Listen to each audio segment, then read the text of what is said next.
Andy, like, he was so nice. Even when he had his jersey on or about to, I'd just go right up to him. What's up? Why do you have that stuff on your face? And I'd touch his face. You know the scruff right here? Yeah. I'd go, why do you have that stuff on your face? Woof. And just touch his face. Oh, boom. And then he'd just be like, and usually all the other uncles, they'd just be like, ah, what or like kind of teach you, background, don't be touching another guy's beard like that, you know? But then I'd just be like, what's up? And like, why do you have that scruff? And I just remember like touching Andy's face, like, woof, woof. And Andy just would have his jersey on his side and just nod, like lean into me almost like, yeah, touch it. And then, but he'd be waxing, you know? And I'd be like, dude, he likes it. He likes it. Like look, like, man, I hope Dad's watching. He likes it. Like, I'm rubbing his face. Like, and why do you have this? And then he'd be like, you know why I have that? And I was like, why? And then he's all, because I started shaving my face when I was too young, like almost your age. And then I was just like, what? And then he's all, yeah. So whatever you do, don't shave your face with your dad's or with your shavers. You're gonna get this younger than you want it. You're not gonna want this. He's all. But then I was like, but you said you shaved it like around my age. And then he's like, yeah. And then I'd just be like, okay, just gone. Like, I wouldn't even watch his heat. I'd go straight to my house, grab my dad's shaver, boop. I didn't even have no hair on my face, you know. But I was like, oh, Andy, that's how you got that thing. I want that. If anyone ever asks me this question, I usually tell them my favorite one is there's like this super old surfer magazine. I don't know if it's surfer or surfing, but it was way back, but it's Nat Young. Remember Nat? Or of course, you know, but yeah. Nat Young, the real old school. The original Nat Young. The original, yeah, because the new one's mental too. But the original, he had like there was like an article in there that said, I remember when I was super young, I was going through all these old magazine, like an old collection. It must have been like one of their first magazines, but there was this article where it was like, how do you wax your board? But Nat Young had this theory where he'd lay his wax flat and just do the longest strokes you could do, like across your whole board. And it's funny because every time you do it at first, when you start it, it just looks like it's the worst. It looks like it's going to be the worst wax job ever. Like the wax is barely going on and it's kind of like, kind of like weird.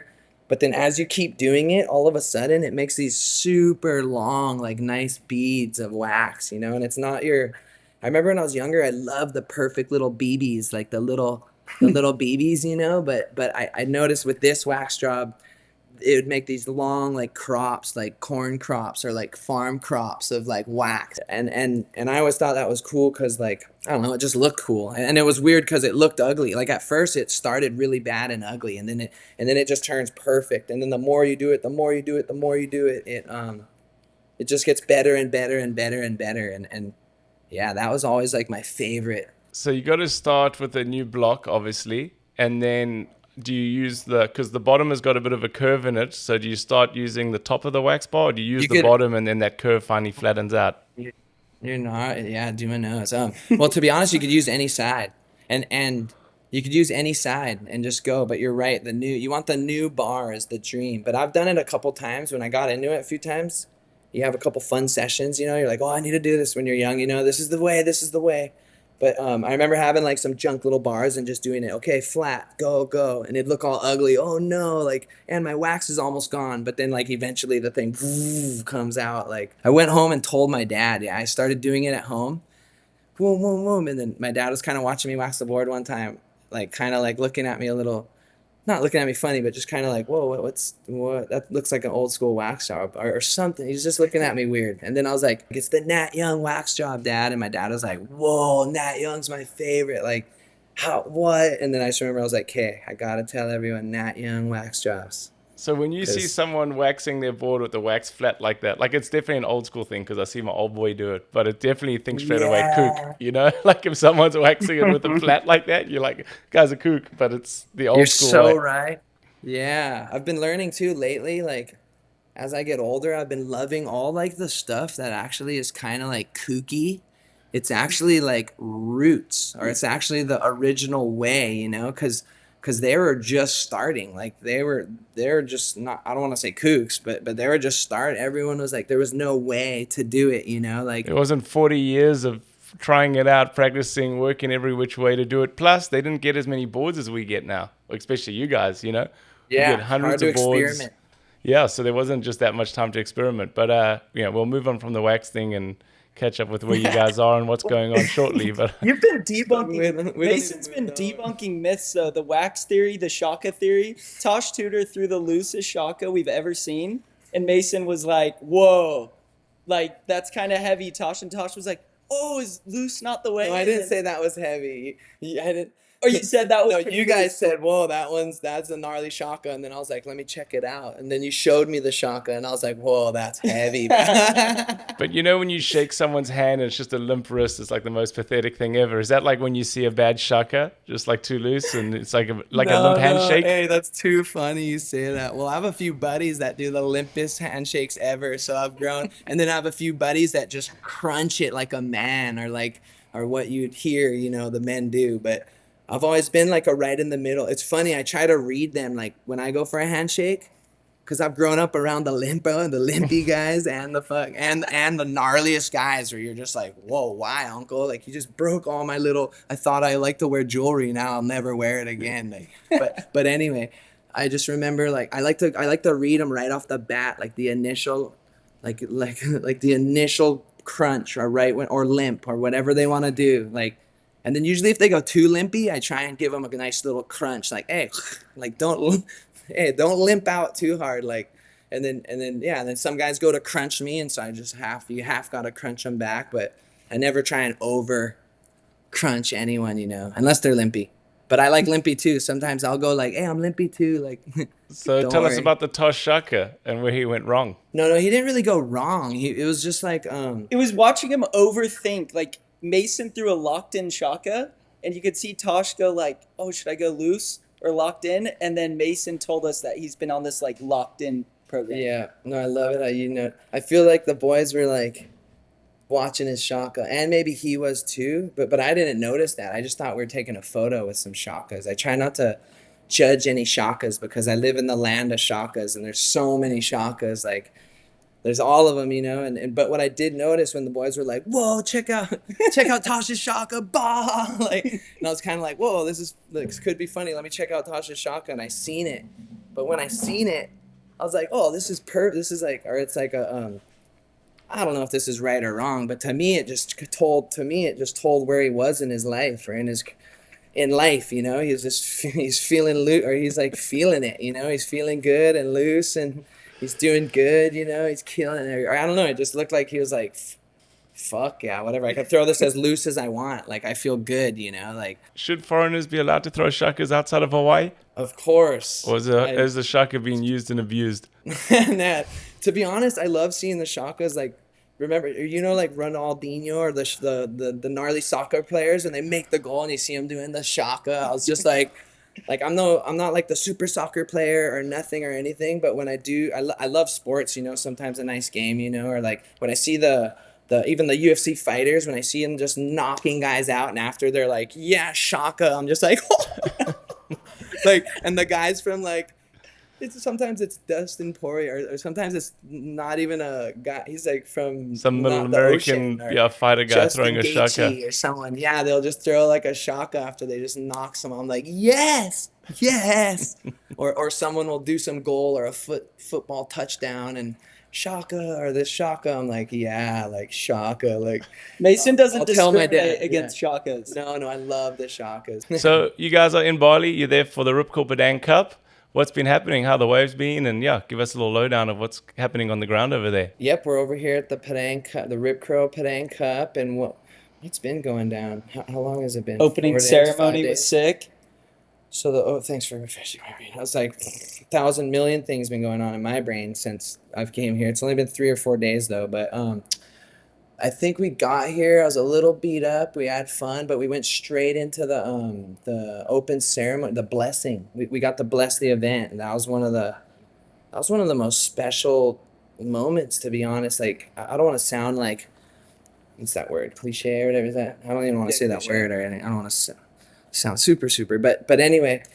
Sorry, I'm tripping myself out. But we went and did the blessing, and every year I've done this event my whole life, and I always went to the ceremony, and the ceremony feels like a blessing because it's just so special. There's all the dancing, and it's all like you just see the roots of the event, and you feel it all the like for us we call it the mana. You know, you feel all the mana, so you're like, this is really good. You know, you feel like you're being blessed. But I've never gone to the actual blessing. I guess they bless like the beach and the ocean, or I don't know, like kind of everywhere, the whole thing, the cliffside. I've never done that before. So we got to go over there, we put on the cool, we dress up and drink the holy water. I don't know what they call it, but drink the good special water and put the rice where you feel you need to be fed. And You had any diarrhea since drinking the water?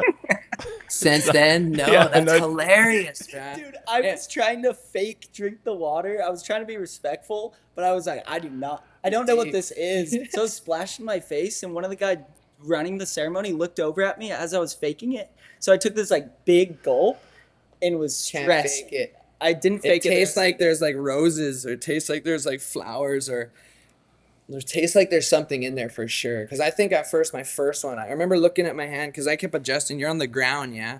So you're like, I'm adjusting, and you know the ground in Bali, like, and we're at this, whatever, we're at this temple. So I was thinking it's got to be clean. You know, they keep the temples clean. But then when I went to go, I was adjusting. Oh, a little hurt. Let me hurt my back. I just got off the plane. You know, let me move a little bit. Boom. I went. Oh, my turn. Boom. I put my hands out. All sand, dirt, black. I'm like, oh, hold on, let me wipe it. I went to go wipe it. The water was in there already. I was like, oh. But I was thinking, I already told myself, hey, negative to positive. I just told myself, yeah, you're eating the sand. Yeah, like you're eating the dirt. And I was thinking, I tasted like flowers or something in the water. So I was like, that's the stuff that kills all the bad stuff. Like, you're on your game. Keep praying for waves and tide and all that other good stuff. Everything's okay. And then, yeah, I'd look over and see, like, it was cool. I got to have my girl there, and so she's getting like a blessing, you know. And then I got to look at the athletes, and then I got to see Hendy, you know, James. That's who's been putting on the event, who's been helping me come over since day one, and then so I was just like, whoa, this is cool and special. And then look over, Josiah's cracking a couple times. He's trying not to laugh or whatever. I'm just like, oh, this is all good times, you know, like. So it was cool, and then I felt like we blessed that thing. That sounds awesome, man. Was Bruce there?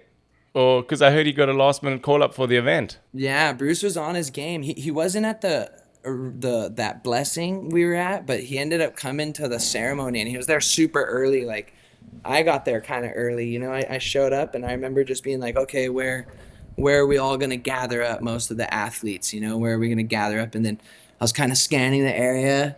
And then boom, I just see Bruce, and I was like, "Whoa, wait, Bruce is what?" And then I went straight over to Bruce, boop, and then, yeah, we started having a good convo. Started plotting and planning all these like lines and theories about Padang. He's like, "I want to see this or that. He's like, "Are you gonna try this or that?" And I'm like, "Oh, now I want to. That sounds sick." I never even thought of that, but I was like, "I think I've tried that." And he's like, "No, I've seen you try that."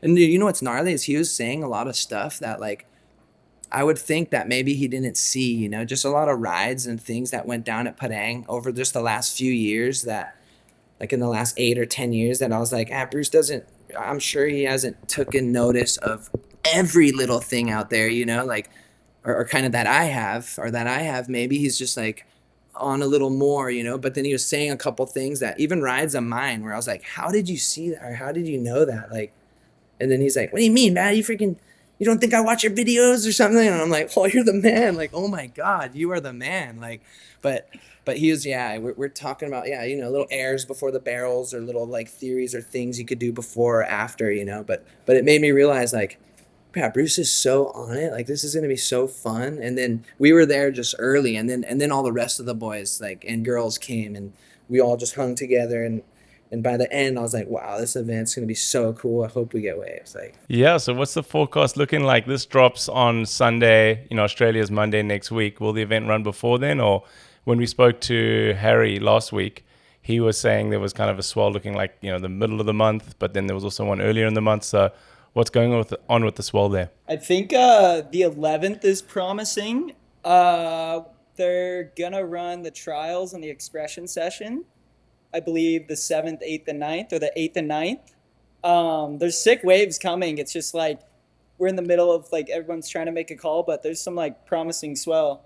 Mason, like, he blessed the hell out of the forecast. He's looking. No, not just me. Yes. Not just me. Mason went This guy was overboard. there too. Yeah, I You're mean, saying if it's Paris. pumping, you could thank Mason. I'm- But the swell looks sick. I was kind of just my theory.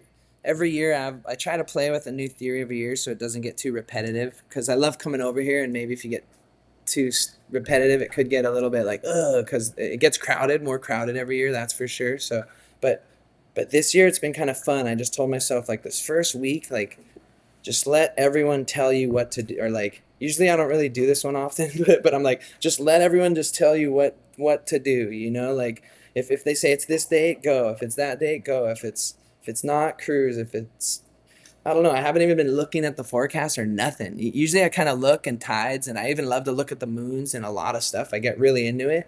Maybe sometimes too much, but this time I was like, hey, just tune out and listen to like everyone else and just see where it leads you, you know? So I'm getting a little nervous because there's swell coming, and usually I have a game plan locked in, a pretty comfortable one, but I'm just going to see how it all goes, and I'm excited.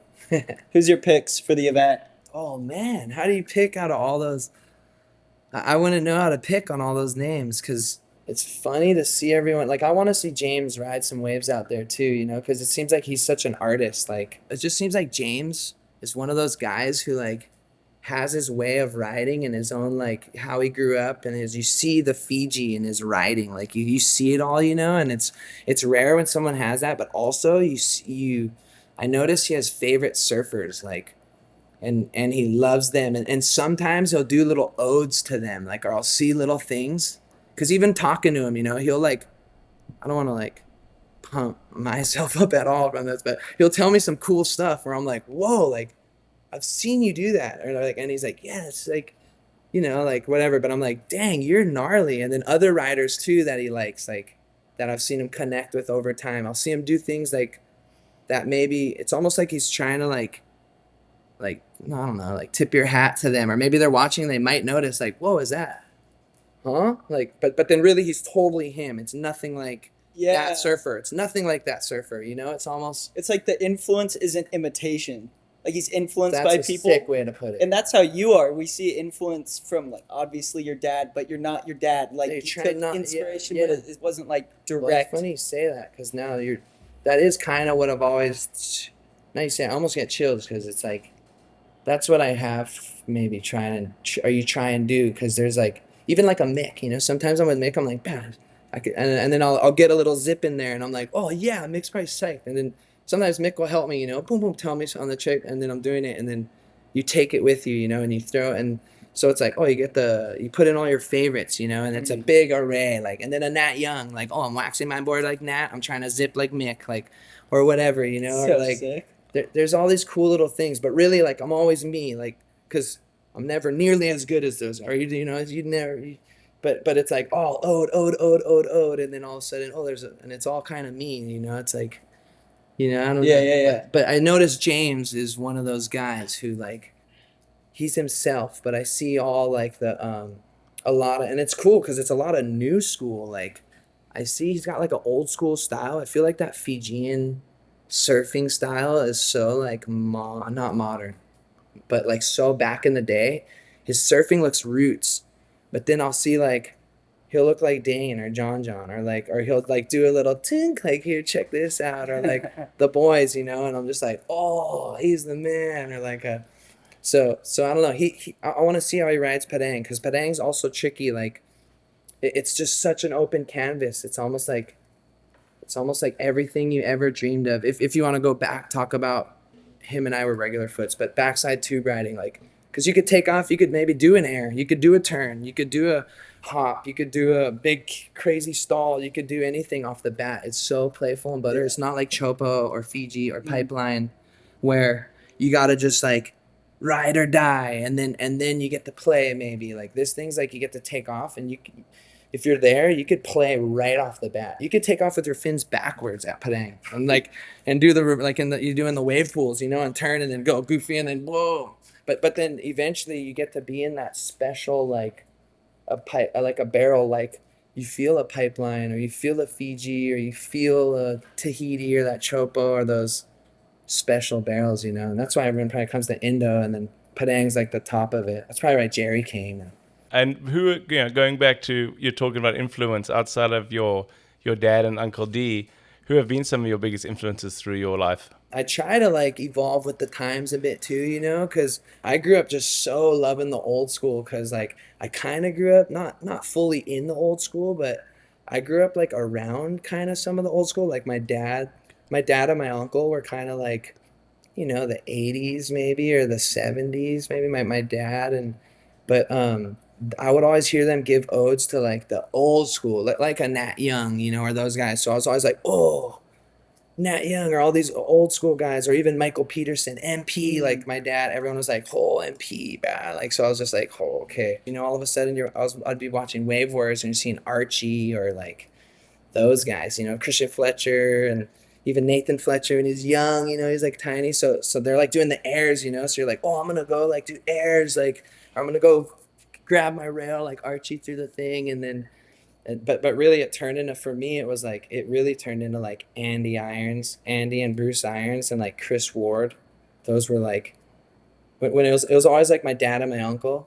But like, when I really got into surfing, I don't know, because I wasn't like too into surfing till I was about like 9 years old. I'd say 9 years old, and by that time I was like, hey, Andy, Bruce, Chris Ward, and then of course Uncle Shane and Uncle Gavin Beshin, because they're all in my family, with Uncle Derek and my dad. And then there was like, yeah, Johnny Boy Gomes. He was like one of my uncles. My mom was always like, I love Johnny Boy, just because like Johnny would be like, he's like gnarly, doing his power surfing. And everyone would be scared. And then I remember everyone would be kind of be afraid of Uncle Johnny Boy. And then he'd see my mom, and I remember his voice. He'd be talking to my dad, and then I'd hear his voice go, "Oh, hi, Brian," like talking to my mom, and I'd be like, "Oh, Uncle Johnny loves my dad, he loves my mom, like, and he loves me, or like." And then Andy was always like super cool, and the same, like I was telling Josiah before, he would like, Andy was like my favorite, so I'd just wait like all Triple Crown or any event, anywhere, anytime. I'd just be like, "Hey, where's Andy? How do I get to him?" Like, because certain surfers, I would try and get my 21 questions in with them, but maybe it'd be the wrong time, or they'd just be over the kid, kind of like, watch out. I get the vibe like, okay, he's only letting me get 5 questions in, freaking. Yeah, I heard you used to ask Andy wild questions. What were some of those questions you'd ask him? I don't know if no, Andy was like, well, like I was about to say, Andy was probably my favorite guy, because I'd go up to Andy and I'd start asking my 21 questions, and he'd answer all of them. I'd get to a point where I couldn't even think of any more questions, and he'd be like, "You got anything else?" Like waxing his board, and I'd just be like, "Oh, I love this guy!" Like, oh. But he was like so cool and funny. Like, he was the best. Like, I was kind of telling Josiah a funny story, but because I have a lot of memories, like asking Andy questions at pipe before heats, and stuff. And then I remember even sometimes my dad taught me, like, hey, when you see their jersey on, or when they got their jersey, or when you don't go, like just let them be, like I was kind of taught that like growing up. So I'd always kind of stay away. But Andy, like, he was so nice. I was just like, even when he had his jersey on or about his boy, I'd just go right up to him. "What's up, man? Like, why do you shave your face?" Or no, I'd just go right up to him. I'd just go right up to him and go, "Why do you have that stuff on your face?" And I'd touch his face. The scruff right here? Yeah. I'd go, "Why do you have that stuff on your face?" Woof, and just touch his face. Oh, boom. And then he'd just be like, and usually all the other uncles, they'd just be like, or like kind of teach you, "Background, don't be touching another guy's beard like that, But then I'd just be like, "What's up, man? Like, why do you have that scruff?" And I just remember like touching Andy's face, like, woof, woof. And Andy just would have his jersey on his side and just nod, like lean into me almost like, yeah, touch it. And then, but he'd be waxing, and I'd be like, "Dude, he likes it. He likes it. Like look, like, yeah, I hope Dad's watching. He likes it. Like, I'm rubbing his face." Like, but then anyway, I just remember like asking him, like, yeah, I told him, "Why do you have this on your face?" I'll never forget this one too. This is fun. I don't think I told you I had this on it. We're keeping it a little PG, because sometimes I'd ask him like questions I didn't even know what I was asking him, like, and then I'd learn after. I was like, oh. But anyway, this one, I was rubbing his face. "Hey, why do you have this? Why do you have this?" And because I'd ask my dad that sometimes, but my dad's answers were different. But I'd be like, "Why do you have this?" And then he'd be like, "You know why I have that?" And I was like, "Why?" And then he's all, "Because I started shaving my face when I was too young, like almost your age. And then I was just like, what? And then he's all, yeah, so whatever you do, don't shave your face, or don't shave your face with your dad's or with your shavers, because, and I swear he said with your dad's shaver, because you're going to get this younger than you want it. You're not going to want this. He's all, and then, yeah, he's like, everyone likes it. I won't say all the girls, but he was like, yeah, the girls, everyone likes it when you don't have this, you know? And I was just like, okay. But then I was like, but you said you shaved it like around my age? And then he's like, yeah. And then I'd just be like, okay, just gone. Like, I wouldn't even watch his heat. I'd go straight to my house, grab my dad's shaver. Boop. I didn't even have no hair on my face, you know? But I was like, oh, Andy, that's how you got that thing? I want that thing. Like, but that was like how fun. Andy was so cool. He'd just like do that. And I'd go do that, you know? But anyway, this one was funny. I remember him and that one was at Pipeline. This one was at Sunset at the World Cup. I remember, you know how it is, Duma? Everyone parks their cars, yeah? Everyone pulls up their Absolutely. cars at Sunset. Boom, boom, boom, boom.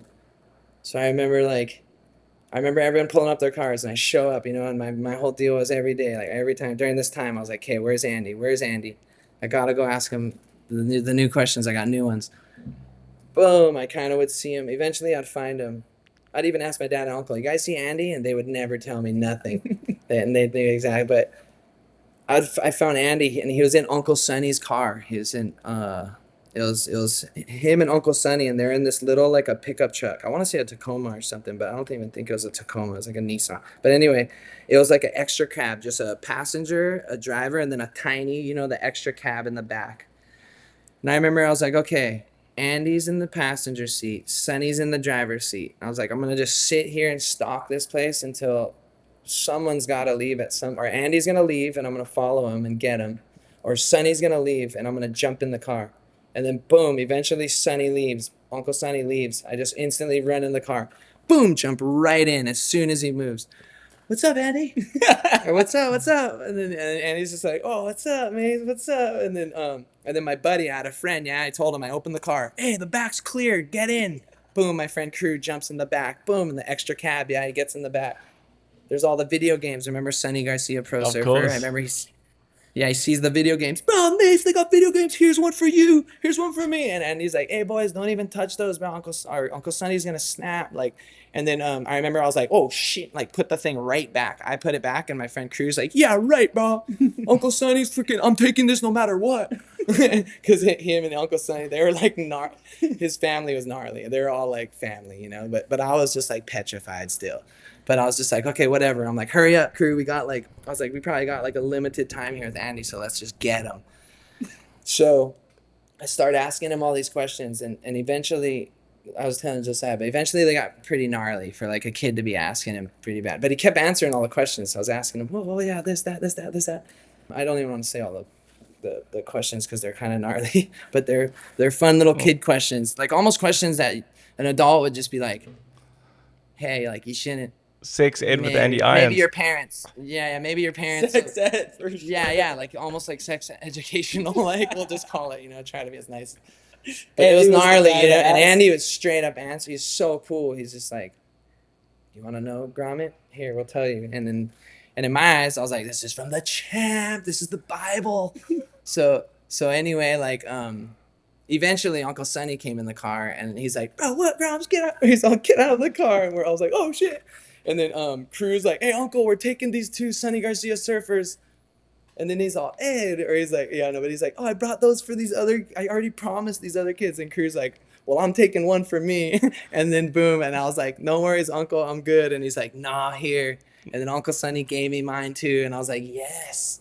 And then Andy was like, you better be thanking me. That was from me, you know, or kind of give a funny little but it was a good time. I remember getting out of the car. But I do look back at those sometimes like, wow, like I've been in the truck before kind of getting, oh, and Uncle's came back with his jersey. He went to go grab his jersey to come back to go surf. And it was during that time when like Uncle Sonny was winning the world title, like, or Andy was winning, you know, the world title. Or that time was already like they were priming. They were like, Andy was like Hercules. Like, I remember like seeing him, you know, with all the freaking muscles and all the like, I swear I remember looking up there like, I don't want to say I seen like the aura, the light. I won't get all weird. I almost want to say I did, but I won't, you know, maybe without even that. I just remember him being super like just ripped. Remember, you probably remember this, Duma, but remember when he was super big and like cut? I remember I was caddying for Geordie. He made the final at Sunset that Thanks, year. bro. Joel won, Geordie got second, Andy third, and maybe TV fourth or someone. And Andy was having a shocker, and he rode a wave and he got caught inside. And I remember just seeing him just paddle out straight through the lineup, like duck diving 10 footers like nothing, and thinking this guy's a god. He was, yeah.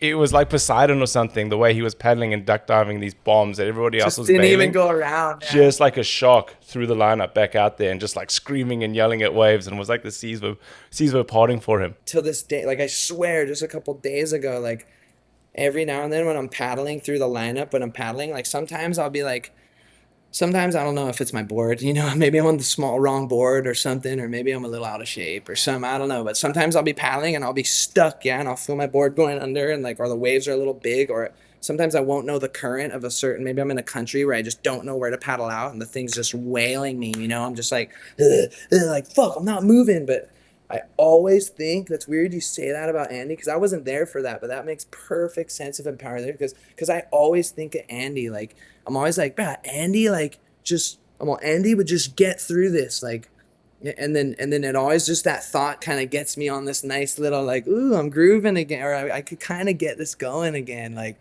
But Andy just he had this like, because I remember people saying, even like Rabbit, I heard like Rabbit saying it before, and a couple people were like, Andy represented like that, like just powering through the I lineup. mean, just raw irons, raw power. He was just all Yeah. emotion, all power, all everything. What was the biggest lesson you learned from Andy? It's funny because I base a lot of my life, you know, when you're in that spongy time in your life, you know, a lot of the crossroads are like clear and there, but like Andy, like he was always so my hero, so my favorite, so like everything that I'd always try and follow him. And luckily I'd like good parents, or I had like good parents too. Like my mom and dad were on it, and my grandparents and everyone. So I also had a thing where a lot of the paths would almost get a little bit like, whoa, okay, because like this is, do I want to follow Andy? Kind of what we're talking about. Like, do I want to follow Andy to a T-bone? Like, do I just follow his full regiment? Like, I know his schedule. I'm always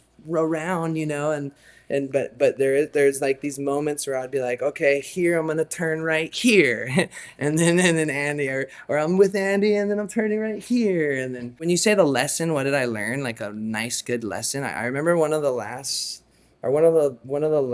couple times it wasn't the last time I seen him, but one of the last times I seen him, he like stopped me. We were in an airport or something, and I was just walking and I didn't even see him, and he like came up and grabbed me.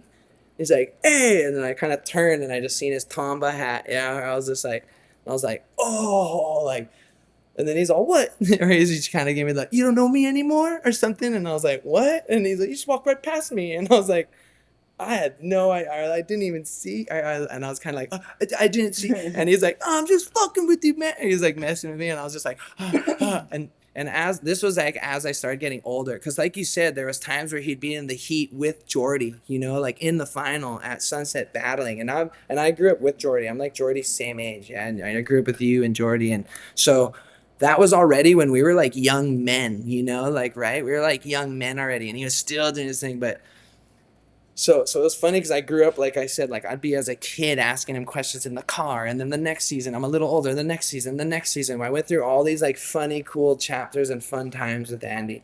I remember all of them because it's just, surfing is just, oh, my everything, you know, and Andy's surfing and Andy's technically my everything still. And so I just remember like when I got that older, sometimes I didn't even know how to take it in because I was so like, and he'd have to like mess with me all, bro, we're buddies. Like, what do you just, but because I'd be like, oh, you're so, but I know he'd love it. He loved it because I'd be like, sometimes I'd be like, the king is back. The king is here, you know, like, and he'd just be like, yeah, I am. Yeah, you know it.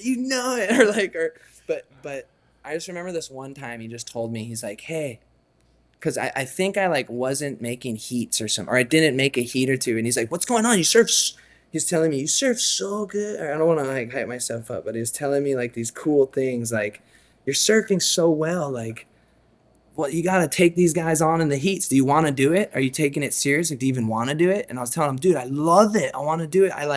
I couldn't even imagine not doing it. Cause he's like, you're one of the few, you don't even have to comp, bro. Like, da da da. And I was like, I know, but I don't even want to think that. I want to comp. And then and I was watching him like sitting there thinking, he was trying to think of something to tell me. And I was like, oh my gosh, this is my time. I'm going to get like, and he's thinking of something to tell me. And I was just telling him cause he was telling me what he assumed a little bit of me. But I was telling him, no, I love that. No, oh yeah, that. No. He's like, are you like not confident? I'm like, no, I think I'm like I told him, I think I'm overconfident. Like, I'm not even worried about anyone. Like, I don't even go, except you. Cause I'd watch him almost go like, what? You're not worried about anyone? And, and then I'd be like, no, not you, but like almost anyone else. Even like you're the guys you're competing against. Like, I won't say any names, but I said a name or two that he was like comping with. And I was like, I would take him out. But I was such a shit grom that guy would just destroy me, at that time. But my brain was I was like, dude, like so-and-so, I'd smoke him. And it was who he was having kind of couple comps with. And he's just like, oh, okay. He's all, you're on it. He's all, so wait, you're surfing good. You're fucking, or whatever. He's like, your confidence is fucking mental. I remember making him laugh so hard. He just told me this advice. He's like, okay, before the heat, and he's all, maybe you're getting like, do you get a little weird feeling in your, like, do you feel fucking weird? Like, do you feel weird before your heat? Because sometimes people don't get their full, like, potential in their heat, and they feel, like, weird before. And I'm like, I don't even feel weird before my heat. I'm like, and I remember him going like, fuck, like, kind of being stumped, like, I don't know your problem, bro. and then I didn't want to tell him about like, oh, fucking judges, bro.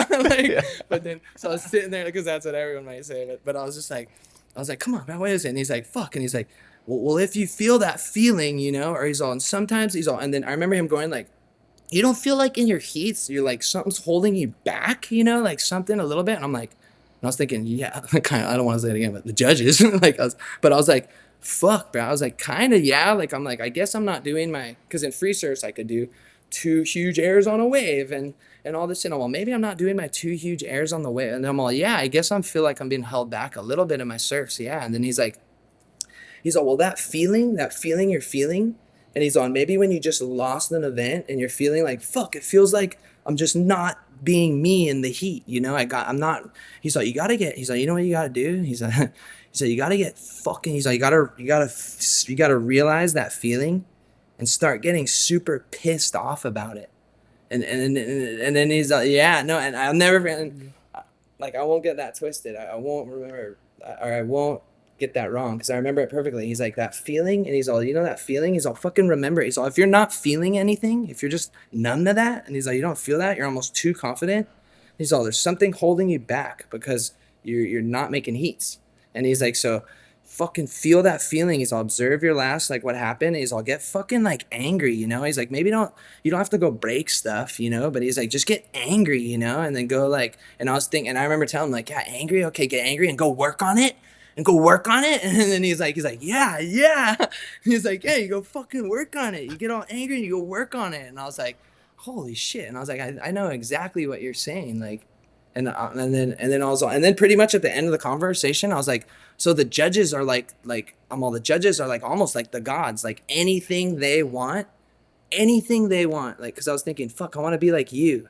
I want to be a world champ. So I started thinking, I remember like going off on my way, like trying to be like, take this lesson in, so I was thinking like, I remember realizing like, okay, at first I was just almost egging on the judges or trying to blame the judges or this or that. Like, I could think of all these excuses, but after I was like, hey, the judges are like, if it's the world title is what you want, and you got to make heats. So if you got to make heats, you got to impress the judges, or you got to stoke the judges out. Maybe sometimes you're not going to surf your best. You're not going to do the 2 airs in the heat. You're not going to just rip or whatever. Sometimes it's tough. But I was like, but you got to impress the judges. I'm like, you got to like make the judges stoked. Even if it's like before and after every heat, whether you're pissed or not, it's just, you look at the judges, whether they're looking or not. Shaka, boys. Hey, judges, smiling, shaka. Like, even before, after, whenever you think there's a judge, even if you're walking, I remember it got to a point after that. I remember remember a couple times just eating places. I didn't even know who was the judges. Like it'd just be random guy with a beard or something. I'd be like, yeah, Just yeah. stroking their beard. Shaka's Rubbing up and everyone. rubbing the Yeah, beard. you know, like the judge. Yeah, like that. But I just remember being like, fuck, who's the judges? Where's the judges? And then sometimes I would feel like, oh, I'm still getting, fuck, I feel like they kind of lowballed me that time. But I'd just come out of the water and just be like, yeah, boys. Like, but always be like, I'm coming back. And I felt pissed, I'd be so fucking pissed. So fucking pissed. But then I'd go and then I'd work on it. Like, how did I blow it? What do they want? What do they want? And then I noticed sometimes I'd get some shakas back, from the judging tower. I noticed like over time, shaka. And then I noticed I was like making heats. And then like, I remember making a few, winning a couple. Or no, I ended up winning like an event in Tahiti where I was just like kind of having fun, Oh, the judges are all cool. Everything was all good. And some of my boys were getting robbed. Like I had a heat where luckily I got like a couple big scores, but my friend should have made the heat, but he got robbed. And I was like, brah, you're mean mugging. I watched you walk past the judges. You got the most eggy face. You're just fucking like, I'm like, dude, I'm just fucking beep, beep. I'm all, you fucking gotta make your face all nice, bro. And you're going past the judges, bro. You either got to scare them like Sonny did or be their friend. Well, you almost could do that back in the day, because like back in the day, there's no like, you could catch him, or what, I don't want to say it. I saw Sonny punch the judging tower once and the whole thing shook, and they must be petrified up there. True story, I wasn't allowed to take towels to the beach between the age of 10 and maybe 15 because I kept losing them and never bringing my mom's nice bath towels home. Now I've got Slow Tide as a sponsor of the show and I get unlimited free towels, so suck it, mom. Slow Tide, I've been a part of this brand and watched their journey. It's been almost 11 years now. It's been incredible to see them grow. And they've just taken something that's pretty mundane and added a fun twist to it and a creative approach to it. They do collaborations with everyone from Steph Gilmore, Mikey Febb, Chipper, Coco Ho. They're always doing innovative products to try and make our beach experience better, from these parkas that I'm wearing right now all the way down to their changing poncho and a variety of different towels. StabMic listeners get free shipping at checkout using code StabMic, so make sure you check out slowtide.co. That's SLOWTIDE.co. Thanks. 40 years ago, over 1 million Americans made clothing for a living. Now that number has cratered, the steepest fall of any manufacturing trade in the US. Which brings me to DVM USA, a tiny company founded by not-so-famous skaters and surfers on Flag Day of 2015. Their big idea, bring US apparel trade back, one fully American-made piece at a time. Using wax canvas from one of America's oldest mills, shanks from a Georgia company founded way before the Civil War, and thread from a 150-year-old outfit in North Carolina. Every piece 100% American made from start to finish. I mean, I don't even know what else to say anymore. DVM is the real deal. Check them out at dvmusa.com, and for your first order, get 20% off using code StabMic. You guys know I've been banging on about Veya watches for the last couple of episodes. I'm truly been a fan since they started. It's designed by surfers out of Venice Beach. It's assembled in America, and it's made by surfers for surfers. Sapphire crystal. It's got all the other things you need and want, but 6+ years going strong, never changed the battery, still fucking thrashing it, still out here. Check out veyawatches.com. That's VAER watches.com. Mace, you got second in the Eddie, you've won the backdoor shootout, you've been in a bunch of CT events, won one or two QSs, but you never qualified. Is that something that you're bummed that you never were able to do, or is it? Fuck yeah, bro. That thing haunts me. That haunts my life, bro. I feel like I would have got way more money. I would have had a couple beach houses. I love surfing. I love surfing more than anything. Surfing's like, I love that more than anything. Like, I love that more than money, more than this, more than that, more than everything, But I did notice, like, you can make a living off of what you love, which is surfing. So it's like, and I noticed money is like, you could surf more, you could bring all your friends, you could have more surf gear, everything's money, money. So I was like, okay, surfing, how do I do it? And I just noticed, okay, this is when I was growing up. I was always like, how do I do it? Like, because I love surf. Oh, I love money. I think money's nice. I just remember I got to a point where I was like, the tour is where you could get both, if you do it right. Because you can always, there's been throughout time, there's been guys on tour that are on tour, but they're not making money, but there's a way that you gotta there's such a way that you could use that as a platform. I always thought if I could get on tour, I'm just gonna cash in, not only are all the sponsors like it, but You get to go be yourself on the tour, meet all the cool people. Oh, you're on TV. Oh, I get to go pull in and freaking try my best not to claim a wave. Everything's okay. Like, and then some people are like, oh, that's cool. Fuck, I'd claim it. Oh, I'd try my best not to. Oh, that's a nice barrel. I don't know if, I always thought like, damn, all the waves. I love all the waves on tour. Fuck, I loved trying to qualify. You get more barrel than all the CT guys do probably put together. You know what though? I loved the qualifying. I loved the QS. I loved the grinding the little waves. I loved it. I just loved it, And you know what I loved even more was sometimes I'd be doing the QS and I'd see guys like complaining or guys like, and I'd just be like, yeah, I love that even more. I'd even be like, you're more my buddy because I know you're complaining. I'm gonna catch you. Like, I hope you're in my heat too.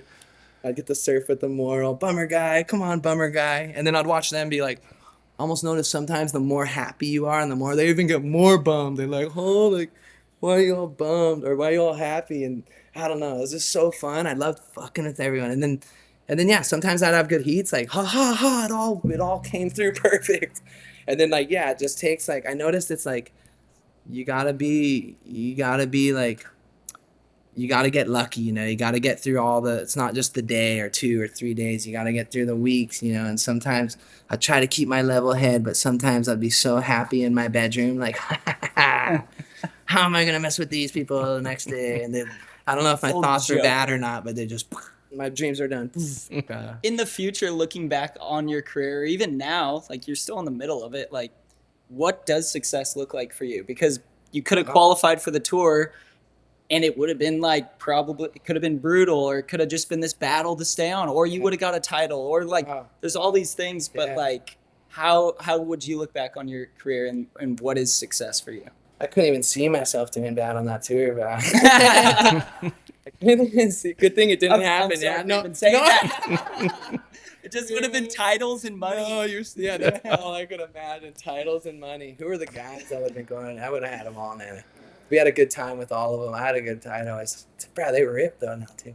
But to be honest, I think I was like truly blessed with like the times and even my like, what is it called? Like not downfalls, but even like, I feel like even when things didn't go well, it was almost like a blessing in disguise, Like even when I was younger, I always wanted to make, like I was saying, more money, but I wanted to get maybe on a bigger sponsor when I was younger. I know all my buddies, like I'd surf with a lot of my buddies, and I wouldn't say I was surfing better than them, I'd like to, sometimes I'd think I was or whatever, but a lot of like my good friends, like I grew up with in Hawaii, they're so gnarly, and they were getting huge dollars. I remember surfing like just as good as them, if not better sometimes, and just being like, bruh, where's my fat checks? Like, this is not cool. Like, in the surf, I'll just be like, la, la, la, yeah, so fun. Even at surfer pull, you're like, get that check. No, yeah. Even, like, times I'll just be like, bro, where is it? Like, I was always like, where is it? Where is it? And then I'd go home to my dad. I'd just be like, Dad, where is it? My dad would be like, bro, go make some heats. Like, just go make some heats. And I'd just be like, damn, you're right. Fuck. 95% of your friends probably aren't sponsored anymore and aren't making any money, and you've sustained the whole way through. My question, though, is like, I mean, you'll be 38 this year. You've managed to have 37, I think, right? You're 37. You're turning 38 this year. I think you're the same as George. Thanks, bro. But 1988. I am You're born in same as 88. Jordy. Is that what Jordy? Is that Yeah, what's Jordy's happening with 38 Jordy? already. You'll be 30. You'll be 38 in September. Fuck, I thought I was turning 37, bro. And how's this? When I was younger, how's this? Or just actually, my whole life, I've always told everyone I was a year older than I was. Just cause I was always like, man, I trip how everyone's always like, bummer. Like they're always saying they're younger. I'm gonna say I'm older.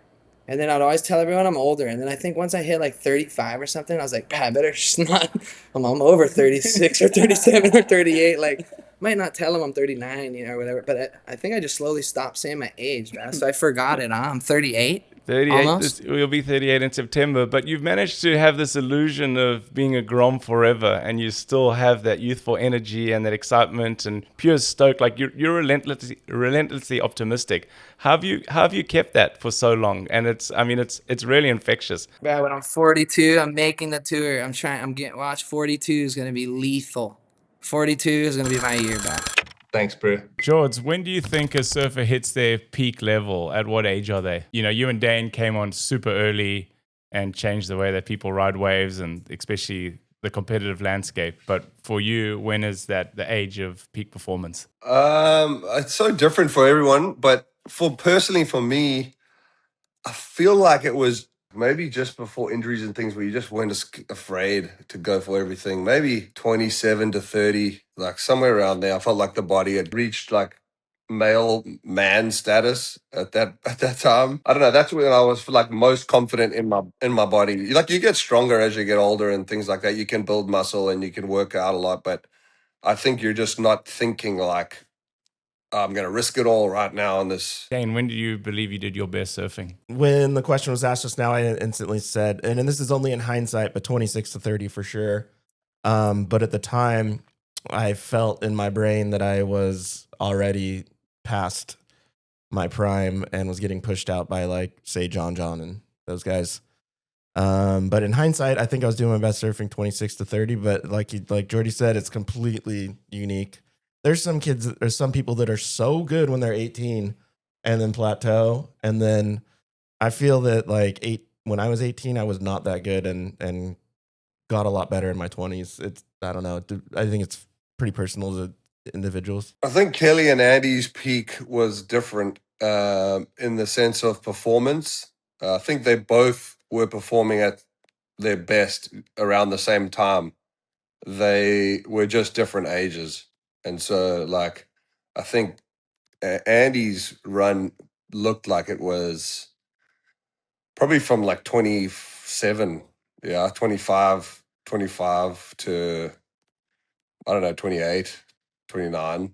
And then it looked like Kelly's, I don't know how much older he is than Andy, but I think he was probably in the 35s around there. Those guys were both pushing each other, the sport, everything. And then you get thrown wild cards, like Kelly then did the double whirlybird thing at like 40, so that's like one of the best moves ever of his life, and he did it at 40. So Dane, would you say that turn at Haleiwa is one of your best turns you've ever done? I mean, yeah, you'd have to guess so. Definitely. Probably, I mean, definitely got the most recognition for it, but wasn't that satisfying though, to be honest. Like, I like a turn where you just really come out in the transition. There was one I did at Rocky Point where it just was way more seamless. That felt a lot cooler.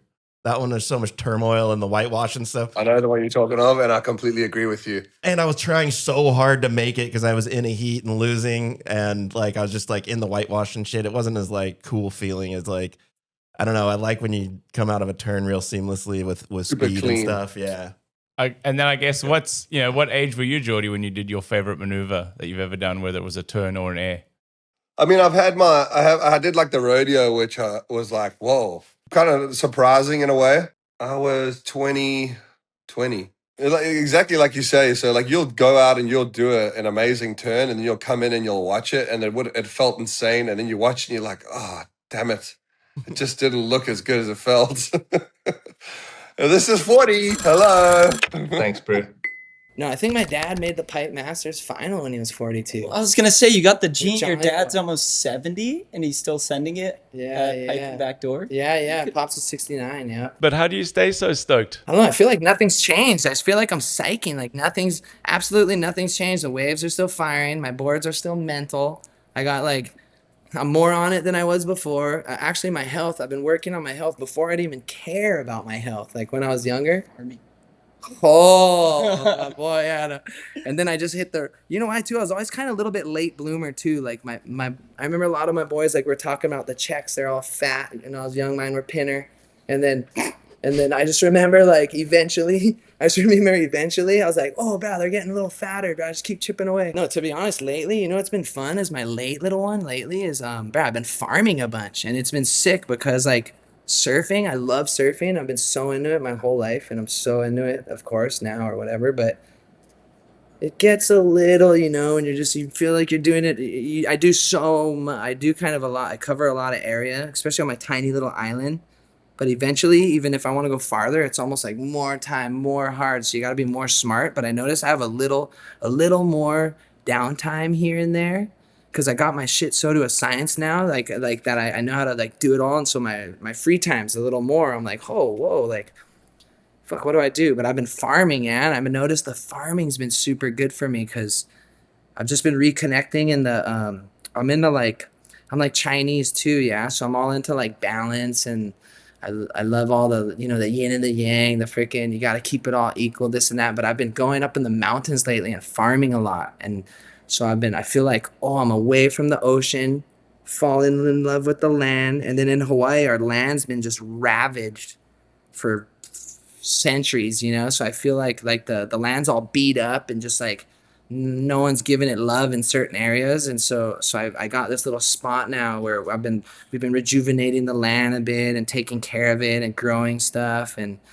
it feels nice to go rinse off and surf, and for a while my surfing, like I was kind of like, even though maybe sometimes I feel like I'd do a big move or some big thing would go down, I'd be like, yeah, but I'd just be like, oh, another day. I start feeling like just another day, but somehow after the farm, I'll be going to my farm and I'll go and I'll just go, oh, I'm going to go rinse off. But I better call Rory just in case, some clips. But then I'll kind of do something where I'm like, oh shit, like that's a certain grab I've been trying to do for like, I've been trying to do that for years, but it's been opening, like, I don't know, it's been opening like another part of my brain or like almost simplifying the surfing. I almost feel like I was so stuck in some world that I was in that I almost started over analyzing like all this other stuff, like almost counting myself out, where I'm like, you're past that already. Like you can't do that anymore or something, but I don't know. It's weird with when I'm just out there with the dirt on me and rinsing off and there's like mud on my board. I used to just polish my board like a like a guy with a gun or something. I used to just polish my board, like no mud, I'd take my fins off, polish everything before my surfs. Like it'd have to be like perfect. But now I just go out with some mud on the board and shit's all ugly and fucked up, but I'll like land some weird move and be like, whoa, I could do that a little higher. Like what? And then I'll polish the board, get the mud off, come back and then bust the move, and I'm like, oh fuck. Like so I don't know. I've been having some fun little like epiphanies with the farming's been almost like opening my brain. What are you growing on the farm? Oh, kind of a lot. Like I don't want to claim, like I don't want to name all the stuff and sound like I'm like the gnarly farmer, but I am growing like a lot of like, I don't know, what do we got? We got taro, kalo, that's like what they make poi with. Got a couple strains of kalo. We got turmeric, yeah, olena. We got all the different colors. I showed you the colors, yeah, all the different. We got all this turmeric, yeah, it's crazy. I could go on and on about the turmeric. We got pineapples, orange, lemon, bananas, papayas, lilikoi. Maybe it's a combination of all that farming and turmeric that's got you feeling young and landing new grabs and new airs. Yeah, no, it is. I think it's fun because it's just been like, and it's cool because I don't really go like break my ass every single day, I just go do sometimes I'll just go water and just, a little bit of tending to them and kind of like, just a little, give them some love and then go. Yeah, it's easy just to go surf. Sometimes it's on the way to go surf and it's pretty sick because when I was young, I would have never done that. Even sometimes I'll find myself just like completely breaking my ass, like just removing grass. I'd just be moving grass and I'm just like, oh. And I remember a couple times thinking like, bruh, like you should be surfing right now. Like even I had one guy working on the land and he seen me busting my ass and he was doing another project, but he kept looking at me and kind of checking me out. And finally I looked over at him. I'm like dying, yeah, sitting on the wood. I looked at him. I'm like, what's up, Dave? What's up? And he's just like, bruh, you sure you want to be doing that, bruh? You should go surf. But I was just like, and I told him like, no worries, bruh. This is going to make the session even better, bruh. And because when I was a Grom, to be honest, I grew up, I never really had to do anything that gnarly. Sometimes I'd lock into a little something just to like, that's not surfing, just to maybe feel a little better or something. But my whole life was just surf. I just laugh. Where's my boards? My only work is organizing my boards and I don't have any managers that do all that stuff, my schedules, my boards, my budgets. I like to do all that. Do you think that manual labor, even though it's self-inflicted, like you're doing it because you want to, but like gives you an appreciation for surfing? You're like, because most surfers don't work hard. They're just like, surf, that's it. You're doing so much cool shit. When you're like working, you're like, man, surfing is so sick. Like I'm so lucky. Hey, Perspective, right? Dude, I've been hitting this stuff, like I was saying, pulling the grass, doing all this stuff, and it hits me like, I start thinking, how's this? My whole life, I've just surf. I did the QS, didn't make the QS. Frick, I still, I don't care, surf. I have all these buddies, everyone on the QS I'd see, and some guys have jobs, luckily now. Some guys don't. Some guys passed away. Some guys, like, all these people, you know, and I hear stories of, oh, so and so's doing this and that. And when I was younger, and just surf. It was hard. I like cared about it. I cared, but to be honest, I was just like, bro, where's my next surf? And then if I seen any of the buddies, or if I seen them all, it was like I'd be coming up for air, you know, like, oh, what's up, bro? Oh my God, I miss you. I love you. Like, remember all the good, like, it all flood, you know. But as soon as they're gone, it's just surf. Where's my next? You know, it's like trippy. Like, I don't even think of those guys, you know. But it's weird. Lately, I've been farming and stuff. I'll be breaking my ass, and I'll be like, oh, I think of all the buddies that I did the QS with. That, like, some of them I'll be like, oh, so and so got a job. This guy got that. Oh, that guy was so cool. So and so's not doing good. I'm like thinking of these random guys. Like, my brain goes to some place like, fuck, like, and then so and so's farming now, you know, like, the one kid lives in South Australia. He's just a mean farmer. I want to call him one day and I got to learn about my water encatchment, the freaking boom. I'm like thinking of all these guys and reaching out to all these good friends that I made, that we were all chasing our dreams together, you know, that I would never think of. Now I'm thinking about them. I might reconnect and let's talk about irrigation and fuck. And I kind of feel like a man. I'm like thinking they're like, whoa, this is cool shit. You know, it's on my checklist. I got the name and I'm going to get to it. And it's just cool, you know. I felt like freaking like cool. And then now I'm in all these countries. Like, when I used to come to Bali, I'd come to Surf Villas, my fucking the last 15 whatever years, you know. I just come, I'm like, ooh, yeah, cool. Where's the waves? Oh, what, like the little blessings, everything, cool blessings, whatever, all the plants. Now I'm looking at all the plants, where they plant the plants, and the certain ones. I'm like, I want this one. What's this one called? I'm gonna look in Hawaii. Oh, now I know why they plant this one there, because of that. Oh, I'm gonna do that. I almost did it the other way. Like, I even seen some stuff where I almost did it. They have all these big kalo. Like, right here, this thing looks like kalo, bro. Look at this thing. This is what I'm growing at my house, bro. Have you But learned anything from John? Because he's way into the farming too and got a full Yeah. farm going.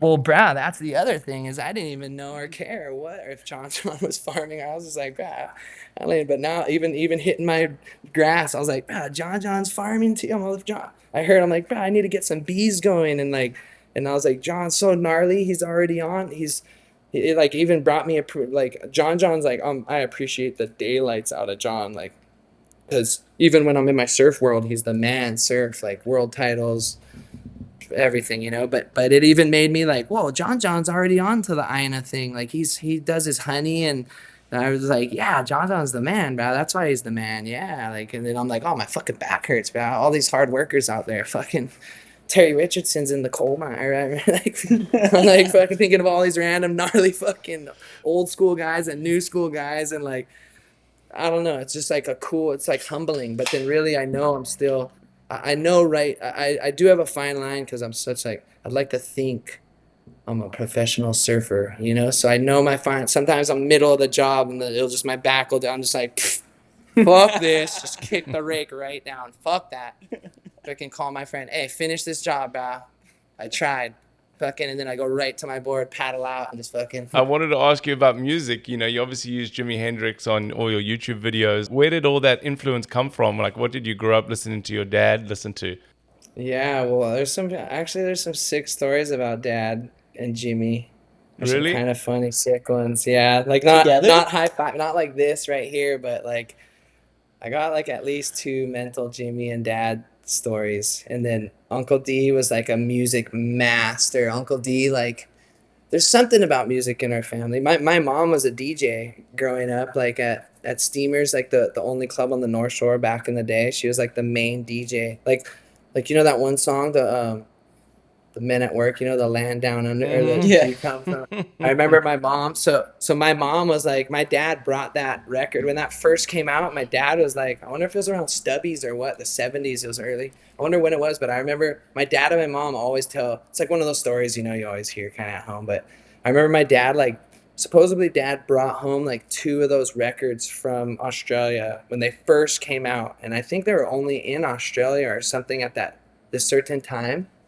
And my dad brought them home, and my mom had them, but then like on the North Shore, Rabbit, or everyone would come to the North Shore to do all the contests, and all the Aussies would come to party and just surf and everything. And my mom would have the CD, and I remember everyone was just like, or they said everyone was like losing it, like, what is this? Like all the Aussies are like psyched, because some Aussies were just in on the North Shore and never even fucking didn't care about the TV, or just didn't even know this shit came out. They're all just so surfed out, like, but they were just like, oh, what the, like going to my mom, like, what the fuck is it? And then mom's like, oh, supposedly dad would bring her home too, like, because dad would do the tour. Yeah, he'd go to Africa, South Africa, and he'd go like all over, and he'd get all the records, from all the places, and he'd always bring my mom home records from everywhere. So I guess my mom, like at Steamers at this club, she had more, like, it was like famously known to have like all this music, like this worldwide music that no one really had. So a lot of people would come from the other sides of the island to the North Shore. And back then the North Shore was like, it was just like, the club was actually pretty shitty and small and not that nice, but the music, it was kind of known island wide a little bit to have like the good music. Sometimes it'd be the African, the gnarly music, and they'd be like, the boys, everyone would be like, what the fuck is this mental funk, like, or like it'd be like mental. So my mom, everyone loved my mom for all her music, and then like all like the gnarly local guys, she had like all these gnarly like security there, and then my dad would always like be like, oh, it's my girl, all psyched, she'd be in this gnarly booth, this big gold booth. I heard all these crazy funny stories. Supposedly that's where dad might have broke his arm when he did the and then he won the Pipe Masters. Yeah. Oh, no Did way. all these gnarly Hawaiian My heavies, mom- just breaking it down to some African music. Yeah. It's so sick. That's what my mom would say. My mom was like, yeah, your dad would come home with the mentalist records from, like, she's like, I remember some from South Africa, like, that, like, you wouldn't even know the words or what's going on, but the rhythm, everything was so good that everyone was just, like, losing it, like, or, like, That's just insane. loving it. And then we still have, like, they've gone, sometimes actually how I find a lot of our music is I'll go and just look at the records, too. And for a while, I would go look at in the beginning, I would like go look, because now the records are moved. I can't do it. Like in the last couple of years, I haven't got to do it as much. But I remember I'd just go when I first started making these edits and stuff, I would go into all the records and just pull random one out. And I'd just be like, and just go on YouTube and type in. And sometimes it wouldn't read, like YouTube wouldn't bring them up, but then sometimes it would, and it'd be like, I'd hear the song and be like, oh, what the fuck? This one's sick. Like, That's insane. classic. And I'd put the record back, and For someone that's so inspired or motivated by making money, you obviously can't monetize your YouTube because of the music you use. So it's like the premium product first. But is that how you get away with using Jimmy and all that, by not monetizing it, or do you have some special deal? And then I really want to know one of the stories between your dad and Jimmy. yeah, no, I think sometimes I don't even know if it's sometimes there's a few songs that you could almost tell it's Jimmy, but it won't say anything, or I've heard a few things. I Couple don't know tricks. what to say online. I don't want to get sued, Brad. So we actually make money. It's a Jimmy most of cover that band. shit. Okay, good. But There yeah, you now go. there's sometimes the young Jimmy, like it's arguably not him. Okay, nice.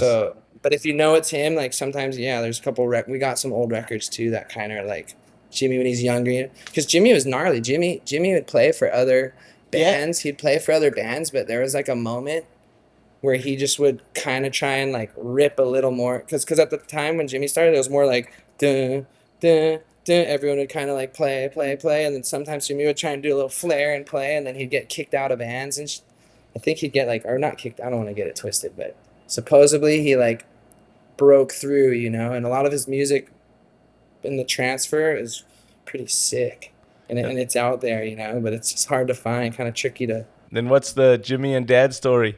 Well, they never like rapped out and had like a time together, but one time supposedly Jimmy. Well, I don't even know if I'm allowed to tell the one though, because it's kind of illegal. No, come But, on, it's 2026. right. It's been a long time since. Right. I don't know. Okay, but I guess, I mean, the one time, I'm trying to like think now how to tell it in a PG form, but because I gotta tell it. Go at least PG-13. PG-13. Well, I guess one time, I remember Dad was, they're both. Now I'm realizing they're both X-rated, but no. So pretty much, I mean, long story short, Dad one time supposedly was in Huntington or somewhere. Like, I don't even want to get it twisted. It was somewhere in California, I think. and he was he kept like hounding these guys. Supposedly these guys had like some hash or some like sick like the Lebanese hash, like the crazy one or something back in the day supposedly. And I don't know about it. And then I know nothing and about then- that. I know nothing. I know nothing about the Lebanese hash. But anyway, he went to go over to this house and went to like try and find, or like he was like, oh, I heard this house has it. Like they got this special one, you know. So Dad was like running around trying to find this house, and then because it was all the surfers, like this, it was the surfers' house. All of a sudden, someone told him, "Oh, I heard Jimi Hendrix is at the house too." And so Dad's like, "Oh, Whoa. what? Fuck that! Like I'm finding this house, or I'm getting there because I'm meeting Jimmy and I'm getting some of that stuff."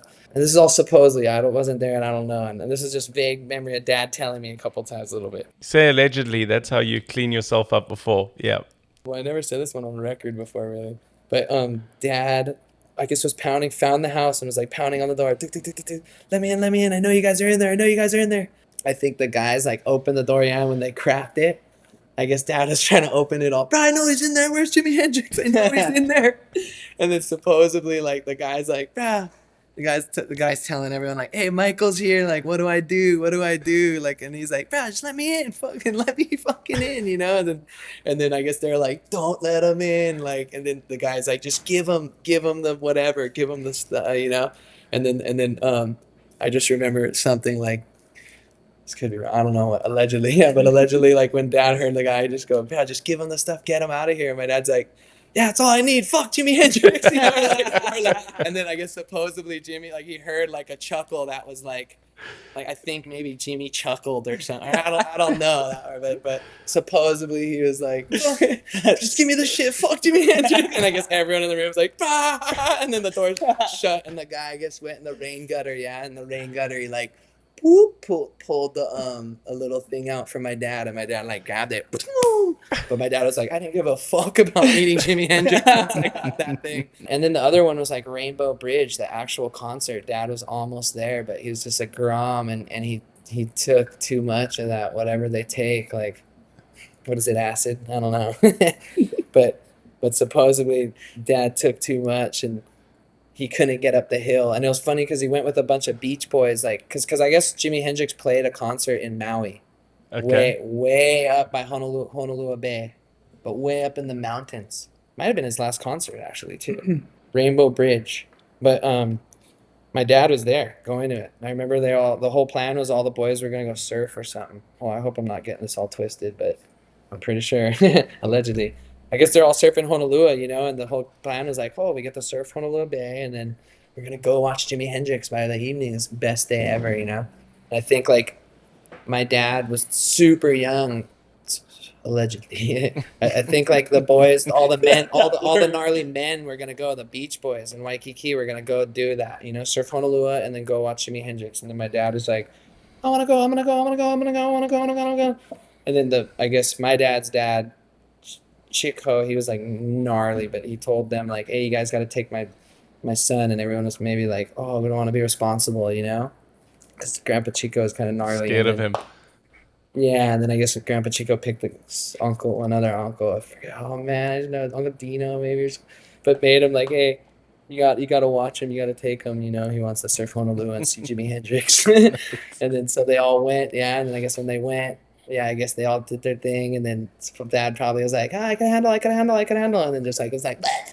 And then I think they surfed, and then they started walking up when they were walking up the mountain, supposedly there, because it was a long walk. It wasn't easy to get to. Yeah, they made it like it was gnarly, and I guess Dad, like, at some point, Dad said he seen like a puddle of mud, and he was just like, yeah, mud, and kind of like, oh, Jimi Hendrix, boom, and then kind of was like, yeah, and then all the boys are like, come on, trying to get him, and then it was kind of gnarly because, like, I remember when that uncle had the funeral, or that uncle passed away, kind of like when I was a little younger, but I remember my dad's like, I have to go to this one, and I remember just being like, why? And he's like, because at the concert, like, when everyone left me, he was the one that was he stayed with me in the puddle and made sure, but he hated me for life, or not hated me for life, but I missed Hendrix, you know. He was angry forever, yeah. He was angry for life, so they always had this funny, like, relationship, you know, where Dad kind of went big time, you know. So he was he like loved but hated my dad, and my dad was always like, "Oh, you're my guy, dude."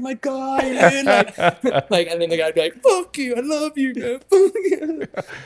I love you, but fuck you. You made me miss Jimi Hendrix while you played around in a puddle. We got to get one more story. Whatever you if need, Mason bro. will be down. I'm down. But we whatever got to you get need. the Sean Penn story. Yeah, I love Another that one. farming story. Farming tale. We got Spicoli Howe. What happened? Um, Tell me about the Sean Penn story. Oh, my boy would love this. Culture, bro. So my boy Anthony at home. So I've been like farming lately, but I learned when I was showing my friend the zone, because he's done lots of farms and he has like this cool, like all this sick like product, from the farms. I'm like, oh my gosh, this is from your farm? He's like, yeah, bro. He's like, this is what I do. I'm like, holy shit, man. I kind of grew up with him, So I was like, damn, man, I haven't seen him for years though. But anyway, I was like, what would you do? If you were me, what would you do? If you were me, that's what I ask him all the time. If you were me, what would you do? If you were me, what would you do? And he told me that for this story, he told me, oh, I'd just make a huge hedge. I'd make this thing a fortress, just blockade for you. So you got wind block and you got some shade, So, cause all my plants, they're kind of just in the open where they're like battling the wind and they just get sun like all day. So they're kind of like probably not doing the best or whatever. But anyway, my friend's like, I'd get a hedge going, So I was like, okay, let's do it. How do we do it? Let's do it. And then he's like, okay, what's your budget? And I told him, bro, my budget is zero, bro. I'm on my budget is zero. If it's farming, I'm trying to that's where I start, yeah. And then you say zero, you end up spending at least $1,000 or whatever. So, but I told him the budget's zero, bro. I got no budget. He's like, okay, and he's so cool too. He's like, we'll make that work. And he's like thinking, yeah. But I was thinking in my brain, I'm like, there's all these cool ones I wanted that I was like down to pay for probably, So I start naming a couple of them. I started naming a couple of the strains, that some of my other buddies that kind of have nice places are that they said, because I know nothing, So I'm just saying names that my friend said, and I'm telling this guy all these names, and he's like, each one, he's like, not Hawaiian. Like I'd name one, he's like, not Hawaiian. That one invasive or whatever. Like he knew each one. Yeah, and he's like, you need Hawaiian stuff in here, Hawaiian. And I was like, yeah, but I love that. And I was like, but what do we get Hawaiian, bro? I want the Hawaiian, but like, don't we want it all pretty? I want it all pretty. Like, I don't want, because some of the Hawaiian stuff's like raw and gnarly, take over, like kind of raw, yeah. But then he's like, okay, pretty Hawaiian, no, budget zero, fun. And then I just see his brain going ding, ding, ding, ding, ding, and I'm just like sitting there like, yeah. And then right there, he's like, okay, I got an idea. And I was like, what? And he's like, variegated how bush. I was like, okay, what's that? And he's like, it's sick. It's like this. And I know what how bush is. I know what that is. It's how in Hawaii. It's like this. You see how everywhere. It's like, and it grows really tall and gnarly. But it's like these green leaves. It's just green and kind of pretty leaves, but just really like kind of basic. But he said this variegated how. It's like, it's so sick. It's like urban camo. It's like white and it kind of all the leaves get camo. It's like white and green, and some leaves are white, some leaves are pink, some leaves go white or red and green all Christmas, and it's just a sick plant, And I guess he was saying, okay, variegated how, this one's mean. All we have to do is find cuttings. We'll go somewhere and just cut cuttings and stick it in the ground. I know how to do it. And I was like, you could do that? And he's like, yeah, I know how. I'm like, okay, because I know some of my friends down the road that buy the variegated how, but they buy it and plant it, and it's kind of expensive because it's like this decorative native Hawaiian plant that usually like I think when like the rich people come in and buy a house, they'll like buy a house, but say they'll buy a house and they don't like how the what is that called, the landscape or whatever, they don't like how the yard is. They'll strip it, but then they want to be respectful for the Hawaiians, so they'll try to put back all the native Hawaiian plants, but they want it really pretty, so you'll get all these like, what's the word, like bougie, like they'll try to make it like bougie but still Hawaiian. So if like the people are like, bro, these people moved in and put all these invasive plants, it's like they can't really say much because it's like all native plants, and at least whatever. So anyway, my friend was like, bro, I'm pretty sure Spicoli, she's like, Sean Penn has these variegated how bordering his house, and sometimes it's kind of overgrown, or I could kind of tell. I could be like, I don't think this is his land right here, maybe. So, but anyway, my friend was like, hey, let's go to Sean Penn's variegated howe bush and we'll freaking hack a couple with our chainsaws and and we'll bring it up to your land and we'll plant it. And I was like, oh, variegated howe and Spicoli strain, Sean Penn's at the house. And I was like, that's the dream. Let's do it. And I was like thinking this is gonna be the sickest thing ever, bro. I'm like, you and me just in the middle of the neighborhood, just like cutting shit down. I was like, yes, yes, yes. And then all of a sudden, as I'm driving, I was like, oh, no, no, no, no. I'm like, this is going to be gnarly. Like, we're on the side of the road.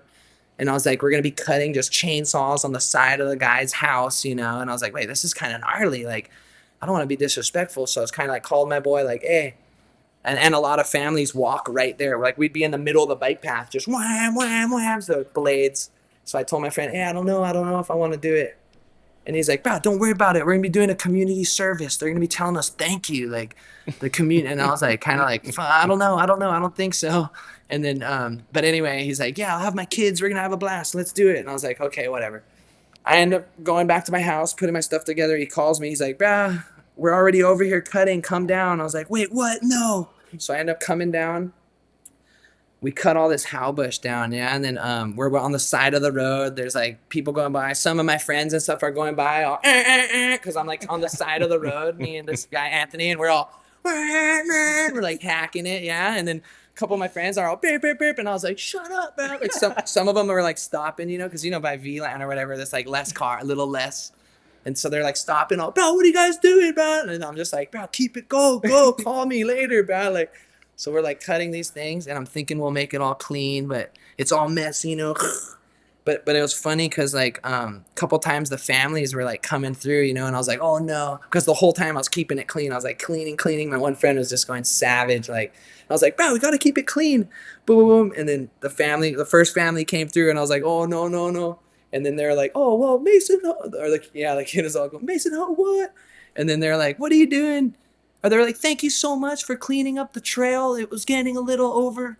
Like, thank you. And then I'm like, what? And then my friend's looking at me. Oh, I told you, bro. I told you. They'll be thanking us. And then yeah, they're like, what are you doing cutting the stuff? You should be surfing, you know? And I'm like, oh, no. We're just cleaning the trail for the community. Yeah. And then they're like, whoa, thanks. Because I guess down at the end was getting out of hand. And there was a few of the boys that were really like doing the good, like cleaning the house. I needed like 600 feet I needed 600 feet of howe cuttings. But then like it was funny because like the house, you couldn't really see his house or the neighborhood, and a couple times I'd pull it down and I was just like, oh, that was too big. And it just be, you could see huge hole in the wall. You just almost see in the window. I'm just like, oh shit, bro. That's when I started telling him, my friend, hey, we got to get out of here, bro. You think Sean Penn thought somebody did a community service, or he was like, well, I was kind of hoping that he would just at least maybe see him or something, even though he might not be in the house. I know he's just a ledge. Just probably have someone renting it or I don't know what, but I was just hoping. So funny. Closest I could get was I'm planting Sean Penn's howe bush at my little hideaway. Dome dust. This is not just another electrolyte. They built this thing from the ground up because they couldn't find anything else on the market that supported both the brain and the body without chemical salts and sugars. This thing's made in America with premium ingredients. There's no caffeine, no sugar, packed with trace minerals, Himalayan salt, creatine, MTC, and that's all in a single drink. I'm going to have to introduce this to my co-hosts Dane Reynolds and Duma because Lord knows they need it. Especially Duma. We could barely understand a word he's saying on the show most of the time, so he could really benefit from this stuff. So don't blow it and check out domedust.com. Turtle box. Ever heard of them? Well, guess what? Now you have. Thanks to me. You're welcome. These things pack light, hit heavy. The sound is amazing. And the battery life is better than your EV vehicle. They're 100% waterproof. That means they are fully waterproof. You can take them in the water. They float and are effectively indestructible. That's right. Yep, that's true. Just got word from my producer. That is correct. They are effectively indestructible. Turtlebox, check them out. Mace, when I was driving over here, I was thinking about the story. Remember back, when Stab was doing print full time still, and we put that cover of you naked in the tube in Cabo. And I was in Hawaii at the time when it launched, and it came to your house, and your dad saw it, and it was sheer panic. And you phoned me, and you have to come over now and sort this out. And I came over, and you and Coco were just sitting Only you outside. could. Yeah, I was just sitting outside, like arms crossed, like, oh, you've got to go speak to Pops inside. I was like, I didn't do this. I didn't choose the picture. You guys sent it on. And I had to go upstairs. And obviously he was a sweetheart to me, but there was sheer panic. I want you to talk a bit about that, and that cover. And, you've obviously done some outlandish stuff, through the years, surfing That's a nude funny and one. pooping while riding waves. And, you've always kept it entertaining. But that was one Remember, that I felt caught like that it came to bite you in the ass, right? Shout on a guy. You shat on a guy. Gosh. I not only burned him, but that guy got shot on. That was in my youth, man. That was, I was just young thinking, days. like, guys, dude, I remember when I was young, I was so twisted, bro. That was before Rip Crow, bro. Forgive me. But Yeah, remember also, that? I took it to another level. I remember people trying to complain about getting burned. I remember I was just so mad. I'm like, oh, people want to complain about being burned. Like, I cut off a couple guys. They're like, oh, we're cool. I was just like, now I know, like, okay, don't cut anyone off. And I'm very sorry if I do. And it's 100, probably 90% on accident, 85. But like, it's because I misread your surf ability nowadays a little bit. But sometimes I'll just let them go nowadays. But back in the day, I remember, like, when I was a kid, you grow up, you learn where the line is. But I remember there was a point where I was just like, cut off a couple people, and you hear them complaining, and you're like, bro, what? You want to complain about something? Here, I'll burn you and take a shit on you. Yeah, that was gnarly. I wouldn't like want any kids to do that. I would be super bummed if someone did that to me. I'd probably like look for you for the rest of my life. But yeah, I Imagine remember, Bolly Belly burning it somebody. was Bolly Belly too. The guy got it. I remember, and the funniest thing was I took off and I could have got away from him, but I was just like, yeah, right, fade a little bit. Oh, I think I still clicked a little air too on the wave. I remember trying to make it. You can't just do that and just like get to the end, I remember just getting to the end and just being like, Were you pig dogging? The Just like youth was perfect gnarly. spot. No, front side. Oh, Front front side. side. Straight aim. Front yeah. side shit. I didn't even have to Yeah, see yeah, the yeah. thing. You're not Front side. What Wait, do you you can't think? be talking. I'm getting too comfy on it. Mason was trying to ask me when he got the naked cover though, if he could buy every every issue that was on the thing. I was like, I don't know, there's 5,000 have gone out already. He's like, can we get them all back? Can we get them all back? I remember just surfing that little slab, that little barrel, we had this crazy barrel that was like a machine, and we kept getting me and Brandon. We kept getting the barrel. We kept getting barrel shot, and I just remember, it was a little buzz. I won't get too into the story, but I ended up like maybe trying to show off. People were on the beach or something, and I think I was like, I'm gonna get one naked. So I think I packed one naked. It happened to be the set of the day. I remember when I was coming, I was like, oh fuck, set of the day. Like, that's all I had to do was take my pants off. Wow, I would have did this way earlier. But I remember going on it, and I remember just like about to just pack it, but I was thinking like, oh no, Bath, it's a freaking guy in this barrel. So I of course first blocked the action, and then I think I gave him a middle finger too. Like, That's if you right. dare You get were this naked photo. and middle fingering. Okay, well how funny was this? That was kind of the part that ruined it. Was like, my dad was over the middle finger, supposedly. Remember that? He was saying like, Was it after the Noah 'Cause that Dean was thing? It might have been right after the Noah Dean thing had happened. Fuck the WSL. maybe, or like a year or 2 or 3 or Yeah, something, where the my year dad was after. like, hey, I'm over it. We're over anything negative. I don't care about you being naked in the barrel and getting the cover naked. I could care about that. But he's like, but you, from what I'm getting right now, the reason why you're doing so good in this time is you promote some sort of like fun and happiness. Like it's all Positivity. happy, it's all fun and positive. And he's like, and I like that. That's what we've worked for. He's like, that's what we worked for. He's like, that's what I always wanted. But your uncle, me and your uncle, sometimes we're so competitive, and times were so gnarly back in the day that we couldn't like always. We kind of got a couple of the bad. Sometimes we'd get a negative vibe, and you do not want that negative vibe. And some of your other uncles, they do the middle finger thing. They do this, and their vibe. Maybe it's cool for the moment. Sometimes like it's cool, fuck, but then like that will never go super far, because like you don't ever want to promote that to kids or to the youth. You don't ever want the youth to be F anything or like anything, like, so it's just like, it's cool for the moment. It's cool for a stage in your life, or it's like cool, or it might be cool. I'm just trying to be nice because it's actually not that cool. The middle thing is, But it's cool, just maybe a tinge, a little bit. Because I remember Bruce when I was a kid, little Bruce, old clips, he's a little kid, flip the middle finger, like, oh, little kid. Like, but if you could avoid that, if you don't have to be that one, Yeah. it's Yeah, kind of that's- cool. That's funny you said that because I remember going up and speaking to your dad, and it wasn't about being naked in the tube. It was about the middle finger.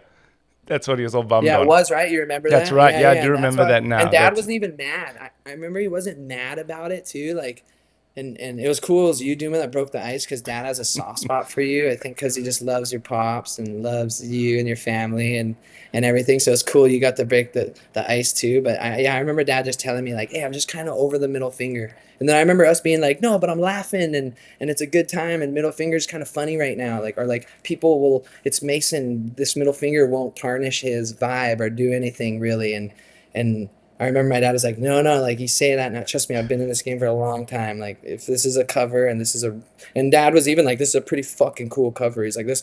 And that was the thing too. When you guys left, when Dad said no to the whole thing, and I was kind of like, damn, that was a little embarrassing, but whatever, lesson learned. The game goes on, and I learned a nice lesson. I was like, ooh, no middle fingers to anyone. Like I got away with my little ones here and there as a kid, but when he did leave, he's like, oh, he was telling me, fuck. He's all, did you save the picture they gave you? Did you save it? And I'm all, yeah, I got it right here. And he's like, bro, hang that one up. He's all, and he's hanging that one up. He's all, that's my dream cover right there. I always dreamed of telling everybody, F you. And just, he's like, but me, I wouldn't even have covered up. Or he told me, I wouldn't even cover nothing, bro. And I was like, oh, bro.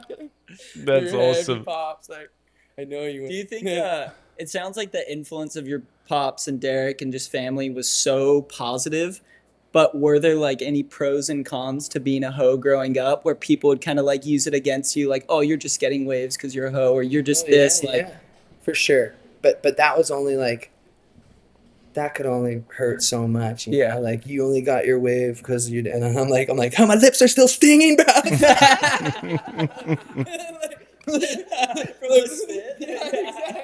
You're like, bro, I just got so barreled. What did you say? My ears hurt. I can't even hear you, barn. What's your name? So it was a little like I had some of those, but it was just like I was way too. Oh, that's the best answer ever. Too above. Sorry, but I was way too above. But there was like, what was a bummer for me, or like or whatever, or a little. If I go through all there's so many blessings from it, like that, like. Being a hoe on the North Shore, being raised was such a blessing. But there was times where just growing up, like they were both so competitive. I always wanted to like compete or like have a nice decorated resume, or even just represent my last name. I'd never want to go and lose to like another last name, like, oh, there's Ho got second or third again, or something. I was always like, damn. But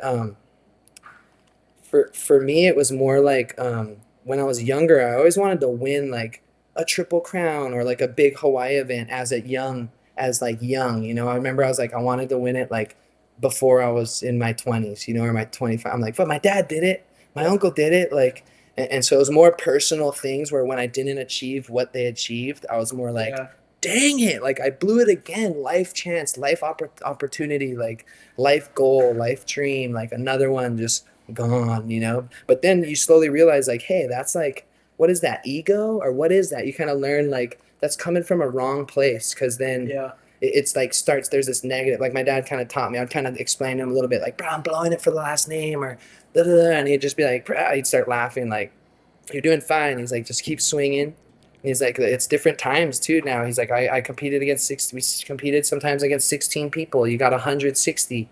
Like just keep swinging, keep representing, keep smiling, keep like just surfing as hard as you can, and try not to do anything negative, and that could ruin the last name, anything like stupid or so I always was like, okay, just stay positive, keep going hard, and then keep smiling.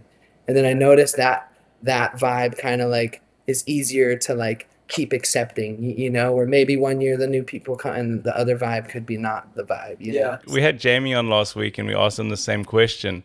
Uncle Derek surfed pipe up until he died. Your dad's still surfing pipe and backdoor and getting bombs.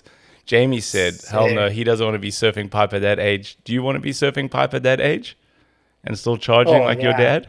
Oh, 1,000,000%, bro. My whole life, my entire life, whether it feels right or wrong in my heart, yeah, I've always just followed my dad and my uncle's footsteps. Like anything they've like done before me, or they've like kind of like, or any tips I've been given, you know, it's like those are my guiding lights, you know, because there's been a few times in my life where I truly thought this is the way, but they're like, no, no, no, no, this is just relax, you know, and then I'd get there, and then I notice some nice praising from people I look up to, or even if it's my sponsors, like the bosses, they're like, yeah, and then I was like, whoa, dad and uncle was so right, and then so it's like, and then yeah, that's how I get to keep surfing and doing all this. And even from the board makers, like sometimes it's like this, oh, you want to go change? Where's the other board or whatever, maybe something. But it's like, so no, no, no, like for life, boom. And then some things, it's just like I feel like I had the cheat blueprint code with dad and uncle, and then. So I'd kind of follow their thing. And then sometimes when it'd get weird or rough, or sometimes in personal situations where I'd be like, whoa, this is weird, but I'd be with them, they would do something that also changed my life forever. Like I remember one time I got interviewed. I made a heat with Adriano at Bell's. And I just remember there being like 30 seconds left at Bell's or something. It was the year after. I think Adriano just got me at Pipeline and won the world title like a couple months before. And we were at Bell's. And I remember there was like a minute and a half left, or 40 seconds left, and he had priority and I didn't. And I remember just like us sitting there, and there wasn't really lines yet, maybe it was a minute and a half. And I remember like us sitting there and him kind of just, I don't know if he looked at me or not, but I remember him kind of like, we're both checking the scene out, and he checked me out. And I remember I had a fat grin, just like, like I know I'm gonna, like I knew in my, or I was like, I know I'm gonna beat you. I was like, I mean, I hate to even say that, but I was like, I know I'm gonna beat you. And this is Bell's Beach, and Adriano's one of my favorite surfers to do it at Bell's, because he just keeps it simple, but also like it's max volume ripping, you know, but simple notes, you know. So I love him out there, and for me, you know, I'm not known to be like the Bell's Beach ripper, big cars, freaking whatever. But in my brain, I was like, oh, this guy's gonna get it. Like, I remember thinking that, like, and there's a minute, but it was funny because he had first priority, a minute left or whatever, and I just remember thinking like, there's no way, ha ha ha ha ha ha. And then the waves started coming, the set started coming, and he was kind of looking at me like, which one you want, which one? And I was just thinking like, any one, like, what do you want, like first or second, or what do you want? Like, it's all good. Like, and I just remember he's like, boom, he started going for the first one of the set, and I was like, oh, perfect, because I see lines, more lines. And my dad told me before, you know, sometimes in the kind of just pretend, boom, keep just going like you know, or something. Just pretend like you know the spot, even though you don't. So I was just like, oh, I'm going out to Timbuktu. I know that thing's breaking at Timbuktu, even though they're way out. So I was just going, do, and right there, he goes on the first one. I go over the thing, and then there's the second one, way breaking, almost Timbuktu. I was like, oh, I'm almost there. I'm on this one. And I don't know if I went on the one after him or the one behind that, but I just remember he was on one, and then I went on one after.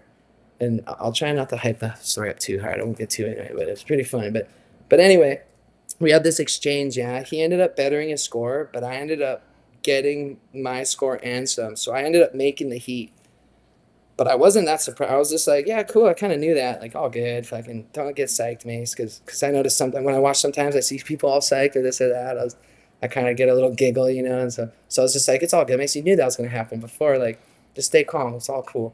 So then, boom, had a nice time. But I remember when I got interviewed, they were like, the person asked, like, how do you stay calm? Or how did you know that you were going to make it? Because from what I believe, or like he knew, I think it was even Sean Doherty or someone. He was like, because he knew, he's like, you had second priority on that exchange. You had second priority. How did you know that maybe you were going to have a chance? Or how did that happen? You know, did you know that was going to happen or something? I kind of forget the question.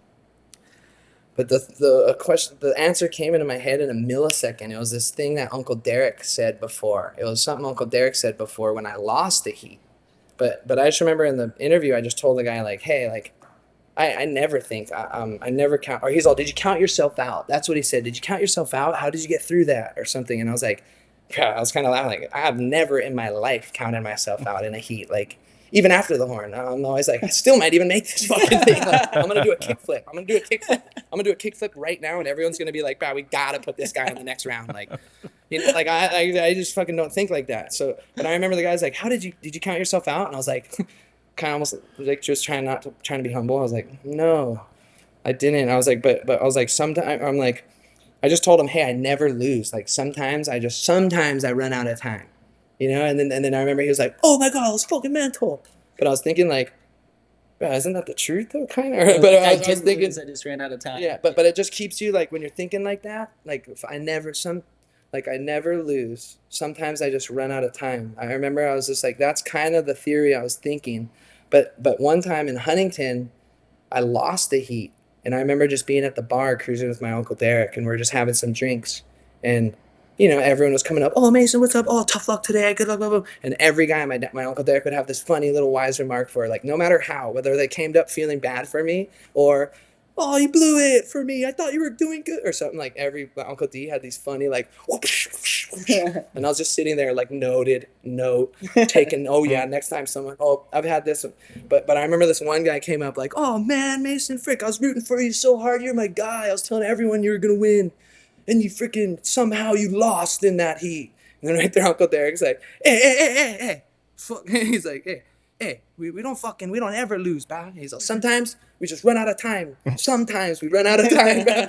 And I remember thinking like, and the guy was like, oh yeah, I know. I'm sorry, Derek. I'm sorry. I didn't mean to offend you guys. And I was just sitting there just like fuck, just baffled in my loss, you know. But I remember thinking like, damn, Uncle, that was a mental one. And I was like, I'm going to take that one forever, you know. And then luckily when the guy said that, I was like, oh, I got to say it. And then some people got it twisted later. They're like, oh, Mason's quote. But I was always like, no, that's Uncle Derek's quote. Well, I just learned that. So, but it's something I live by, you know, especially in surfing. There's so many good surfers, you know, like even you do, like how many times have you never really lost either? You ran out of time sometimes, like some of those spots. And I don't know, I feel like there's so many good surfers nowadays competing. Like I feel like everyone's like that, you know? So you almost got to, I remember after too, just realizing like, okay, I just got to make it in that time. Like I got to like, cause sometimes the confidence will be like, bro, you're even like, fuck the clock too. I'm the man. but then really you got to come back like Uncle D, like they'd almost like water the plant too big sometimes, you know, and then sometimes I'd have to like get humbled or lose to someone or learn something where I'm like, okay, where's the happy medium, you know?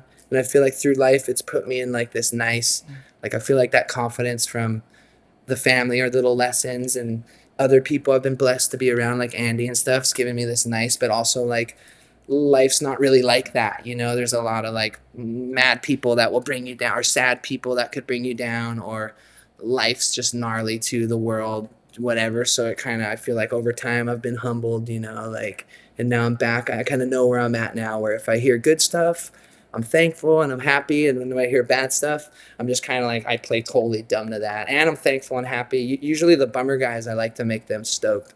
Like sometimes in the lineup, you know, like I notice there's a lot of guys happy and stoked, and there'll be the one guy who's not kind of saying, like just the other day, just yesterday or something, there's the one guy who's not saying anything and all eggy, and I'm like waiting to give him a 5. I'm like, ooh, I shock at everyone. I gave everyone a little love. Everyone's stoked, but this guy, what's up? And then finally the guy's not looking at me. I just paddle up to him. I'm just like, good morning. Like I remember I gave him the good morning, and then right there he just kind of looked at me like a little like baffled, and I was just like gave him the little smile, little shotgun, and then he was just like, welcome back, Mason. Like kind of gave me the welcome back.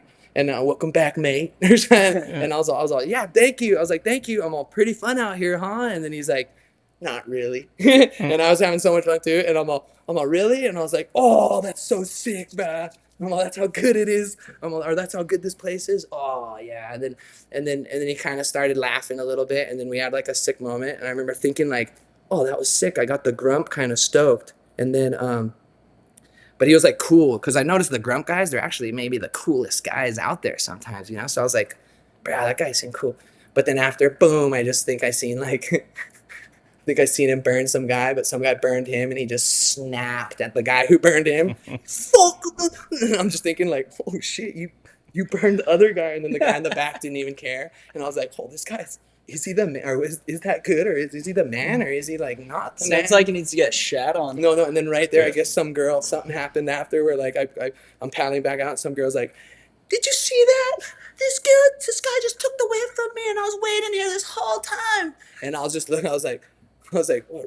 And then she's looking at me like to do something about it. She's like, did you see that? Did you see it? I'm like, no, I didn't. And she's like, he just took it right from me. And I was just like, kind of made sure the guy wasn't around. I like looked around, I'm like, what a Barney, huh? And then she's like, I don't know, like this is, and I just paddled away like, whoa, this is gnarly, man. And then I got a couple more waves, but I was thinking like, man, I shocked to all those people, bro. I'm getting out of here. It's been a good time. Okay, well, this has been a great time. I got 2 more questions for you. If you could surf like any surfer in any era, who would it be? Oh shit. If I could surf like one surfer any era for the rest of my life, like just surf like him, but have my brain and just want to chase, or like have my brain and want to chase cash. Oh, how about this? How about this? If I wanted to make fat dollars from surfing right now, 2026, the surfer I'd want to surf like is Dane Reynolds. Because like Dane could still just spank any Grom or adult or Yeah, he could. anybody at any time, you know. And then he could also look roots too. Or I've seen when he surfs, he looks roots, but then he also goes to like this other planet of surfing. Like it's hard too. Like I'd want to say like, of course, Andy and Ward would be right there with him, but I feel like Dane's maybe like since he came a little bit after them, you know, he's like a little more. I don't know, it's hard to say, but it's like the truth beholder. He's like a little more sharpened version of them, and I feel like, yeah, if I could just kind of have his surf like him, but also be like me and be like, oh, like, I don't want to say F everybody, but kind of like, Fuck the watch crowd. out, everybody. Yeah. But last question. We ask everybody this, and there's been some great ones. Best Kelly Slater story. Dude, I got. Didn't you say you guys used to torture him? No, I mean, I wouldn't say that. Come on, don't get me in trouble. Kelly's gonna beat my ass, bro. No. Hey, but he knows. I wonder if Kelly remembers, bro. I mean, he must remember.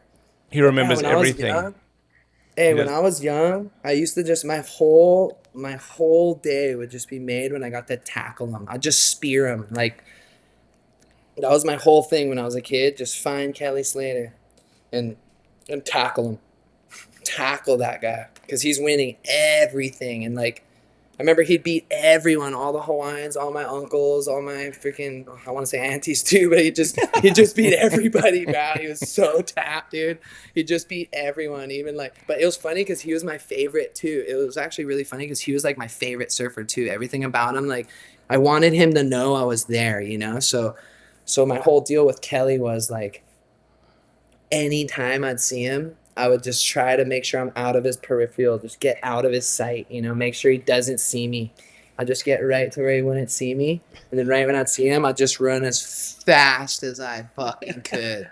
And just fucking, and then I'd just stick him right here with this part every time. But the funniest part was he taught me a lot about like just pulverizing, he taught me a lot about spearing humans.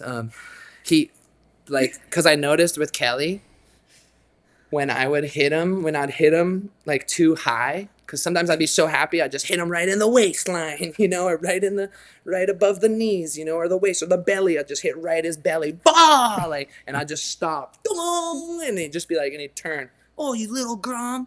Like one time at the Eddie, I remember like, oh no, that was even a funnier one at the Eddie with Pamela. I have a couple six later ones, but this one, I remember my whole daily routine was stick 'em, but eventually I just noticed, okay, hit him in the ankles, because if I hit him anywhere above the knees, he wouldn't fall.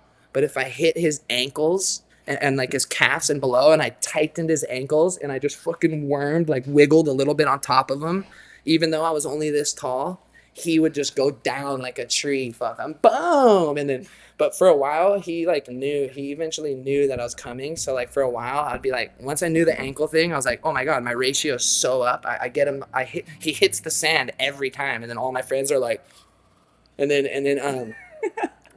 yeah, usually he's talking to some people, getting autographs or giving autographs. I'm like, bro, these guys are going to want my autograph after. Like, I remember when I was a kid, like, I remember literally thinking, like, they're going to want my autograph because I tackled the guy they're getting the autograph from, you know? So it was like, I tried, but yeah, I didn't get the autograph, but I did get him down a lot of the times. And then I remember this one time, it was actually two sick ones more. I'll try to keep it quick. One time he was like at the Pipe Masters, he was getting, I remember there's too many people around him where I couldn't get the runway I needed to stick him. So I was like, fuck, I need to go through all the people and the circle's too tight. I'm not going to be able to stick him. And so I came in through, and then he was doing all the autographs. I remember I walked up to him, like I tried to hide. I'm like, hey, I'm going to get him. And then he spotted me, and he's like, eh. And I was like, ah. And then he's like, what? You want to try? You want to hit me? He's like, go right ahead. I'll never forget this. And he went like this. He just went, boom. I remember he lifted his jersey up. He had the jersey, Pipe Master jersey. He lifted up and flexed. And I just remember being a little kid and just being like, holy shit. That his muscle was so round and like, it was just the biggest muscle like you could ever. I was like, damn, that's like my dad's, or almost gnarly. I won't say gnarly, but that's like dad. Like, holy shit. Like, thing was so round and gnarly, but then he was just like, go for it. Give me your best shot. He told me, give me your best shot. I'd be like, Kelly, there's no way I'm going to break that perfect big arm. I'm like, that thing's too gnarly. I'm going to break my hand on it. I remember telling him that. I'm going to break my hand on that thing. It's so gnarly. And then I remember he goes, yeah, that's what I thought. And he softens it. And I remember right when he softened it, I just tried to give it my hardest one I could. And then I hit it. Boom, my whole, and my fit, like, I just hurt so bad. I was like, oh. And I remember, like, and I wasn't even joking. I was kind of a jokester. Like, I wanted him to laugh, but I remember just going, oh. And, like, it really hurt, though. And then I just remember when I was in pain from my arm, from this, I was, like, in pain, about to cry. I just feel, oh, boom, like, right in my little schmeagly little tiny arm. I remember thinking, like, am I going to tell my dad? And then I remember seeing all, like, the Japanese or all the tourists, like, oh, like, I swear my life, bro. And they all go, like, oh. And then I just remember looking at all the tourists and just going, you guys seen that? Yeah. You guys seen that? And then I remember Kelly, I swear on my life, yeah. And Kelly is just going, get out of here, you little freaking shit. Or, like, get out of here, you little grom. And I just remember I was like, oh. And I just remember, like, going running to my friend's spot. Did you guys see Kelly just broke my arm? How old were you? I was probably, because I was already wanting to be a pro. So I think I was like 9 years old or 10, 9 or 10. But I remember just being like, wow, this guy does not fuck around. Like, he doesn't care if you're underage or what. He's going to knock you out or knock you. But the other funny one I remember was, like, I'll keep it quick, is we're at the Eddie I Cow. And I remember he was sitting on the truck with Pamela. He was on Brock Little's truck. I'm pretty sure it was Uncle Brock's truck. And he was sitting there, Pamela Anderson and Kelly. And I remember, like, I was just playing, doing my thing at the Eddie every year. You know, I'd be doing sandcastles, playing on the boogie board on the berms, doing my thing, playing with the frogs in the river. But then all of a sudden, word got to me, like, wow, or something. Like, the kids are like, a lot of my friends were, like, a little older than me. And they're like, oh, Pamela Anderson. Kelly Slater's with the girl on TV. Kelly Slater's with the Pamela Anderson. And I remember just thinking, like, whoa, who's that? I didn't know who or what Pamela Anderson was, but I was like, okay, everyone's tripping. I gotta go mess with Kelly in front of Pamela Anderson. It sounds like, I just remember thinking, like, I gotta go mess with Kelly. Pamela Anderson's there or something, and I didn't even know what was going on. But I remember I walked up, and then I remember, like, coming to the truck, like, okay, stay out of his peripheral, stay out of his sight. There he is. Boom. I started going into my deal. I swear, right there, I'm like, boom, staying out of it. Right there, I see, like, the back of Pamela Anderson's hair. I was like, holy shit. Or, like, whoa, that's like that. Okay, that's gnarly, bro. I don't even think we have blonde hair like that on the North Shore. I was like, oh, okay, how am I gonna get him? Fucking, I can't get him. You know, he's in the truck, and I gotta go in his sight. You know, like, I can't stick him anywhere. So I was like, fuck it, I'm gonna go in front. I'll just freestyle some diss or some joke on him. I'll try to get him off the truck. So I go in the front of him, boom, I see him and Pamela Anderson. I'm like, oh, damn. And I remember, like, damn, that's the girl on the TV. Like, because I was just that old age, you know. Like, I was just old enough, but still grom. I could fuck with him a little bit, maybe. You're like, I remember those. But I remember, like, damn, man, that's the fucking TV girl. Oh, shit. And, but I remember I was like, hey, I gotta make her laugh. Or I gotta make Kelly fucking get up. And this is gnarly. This pressure's on. And I just remember, like, I just looked. I came around the corner, yeah, and I looked. And then right there, Kelly's just like, oh, like, kind of gave me, like, a, what are you gonna do? Like, what are you gonna do? You know, like, whatever. And I just remember just going, like, Kelly, huh? Or I just remember saying, like, I think I said, I was like, and I'm very sorry for this. I don't mean to be mean, but Kelly, you're my favorite. But I just remember telling you when I was a kid, when you were with Pam, I just remember going, like, Kelly. I just remember thinking, like, isn't that a girl's name? And then right there, like, Kelly is like, I just remember he jumped off the thing, like, boom, like, jumped off, just didn't even hesitate, jumped off the tailgate. And I remember thinking like, like, you ain't gonna hurt me in front of the girl, are you? Like, I just took off running, like, and I remember telling him, you're not gonna hurt me, are you? And then as I'm yelling that, I just thought he wasn't gonna chase me. I thought he was just gonna make me like, because it was at the Eddie Ical, you know, and I don't know when his heat was. I didn't know he'd chase some grom down the beach, but I took off running, you know, and then I just hear him all, you ever get a sand bath, Grom? And I'm just like, oh my God, he's still behind me. And then I ran out of breath, and then I just hit the ground. Just hit the ground. And I just remember feeling his, like, I was almost in the river mouth too. Like, if I would have been in the river mouth, I would have been clear, you know? But I just ate shit right before the river mouth. I swear on my life, dude. Kelly, I'm sorry, man. I wonder if you remember this, but I remember I just hit the ground, yeah, and then I just remember him grabbing my shoulders. And I remember thinking like, yes, Kelly's fucking with me in front of everybody right now. Like, Kelly's the man, you know? And I'm like, yes. But then all of a sudden, I just remember him grabbing my head, like kind of pulling my head up. And I'm like, whoa, whoa, whoa, this is gnarly, bro. Like, this is too gnarly. And he's like, you ever get a sand bath, Grom? And then I just remember thinking like, no, I've never have got a sand bath. Like, no one's had the balls to give me one. I'm about to tell my dad if you pull my hair any harder. And then I just remember he's just like, woof, woof, woof. And I remember him like digging the hole. And then he like, and I was thinking like, oh, there's no way he's going to put my fucking head in this hole because I'm telling Dad for sure. And then boom, my head just goes in the hole. And I just feel a little bit of sand going on the top. And I remember just going like, I'm pretty sure I remember just going, I'm going to tell my dad. And then he let go. And then I just remember trying to like hit him on the way up. But he was just like Greek god style, like Andy kind, you know, just walking back up. And I couldn't even scratch his calf. Like, I was like, fuck, like sand all over my face.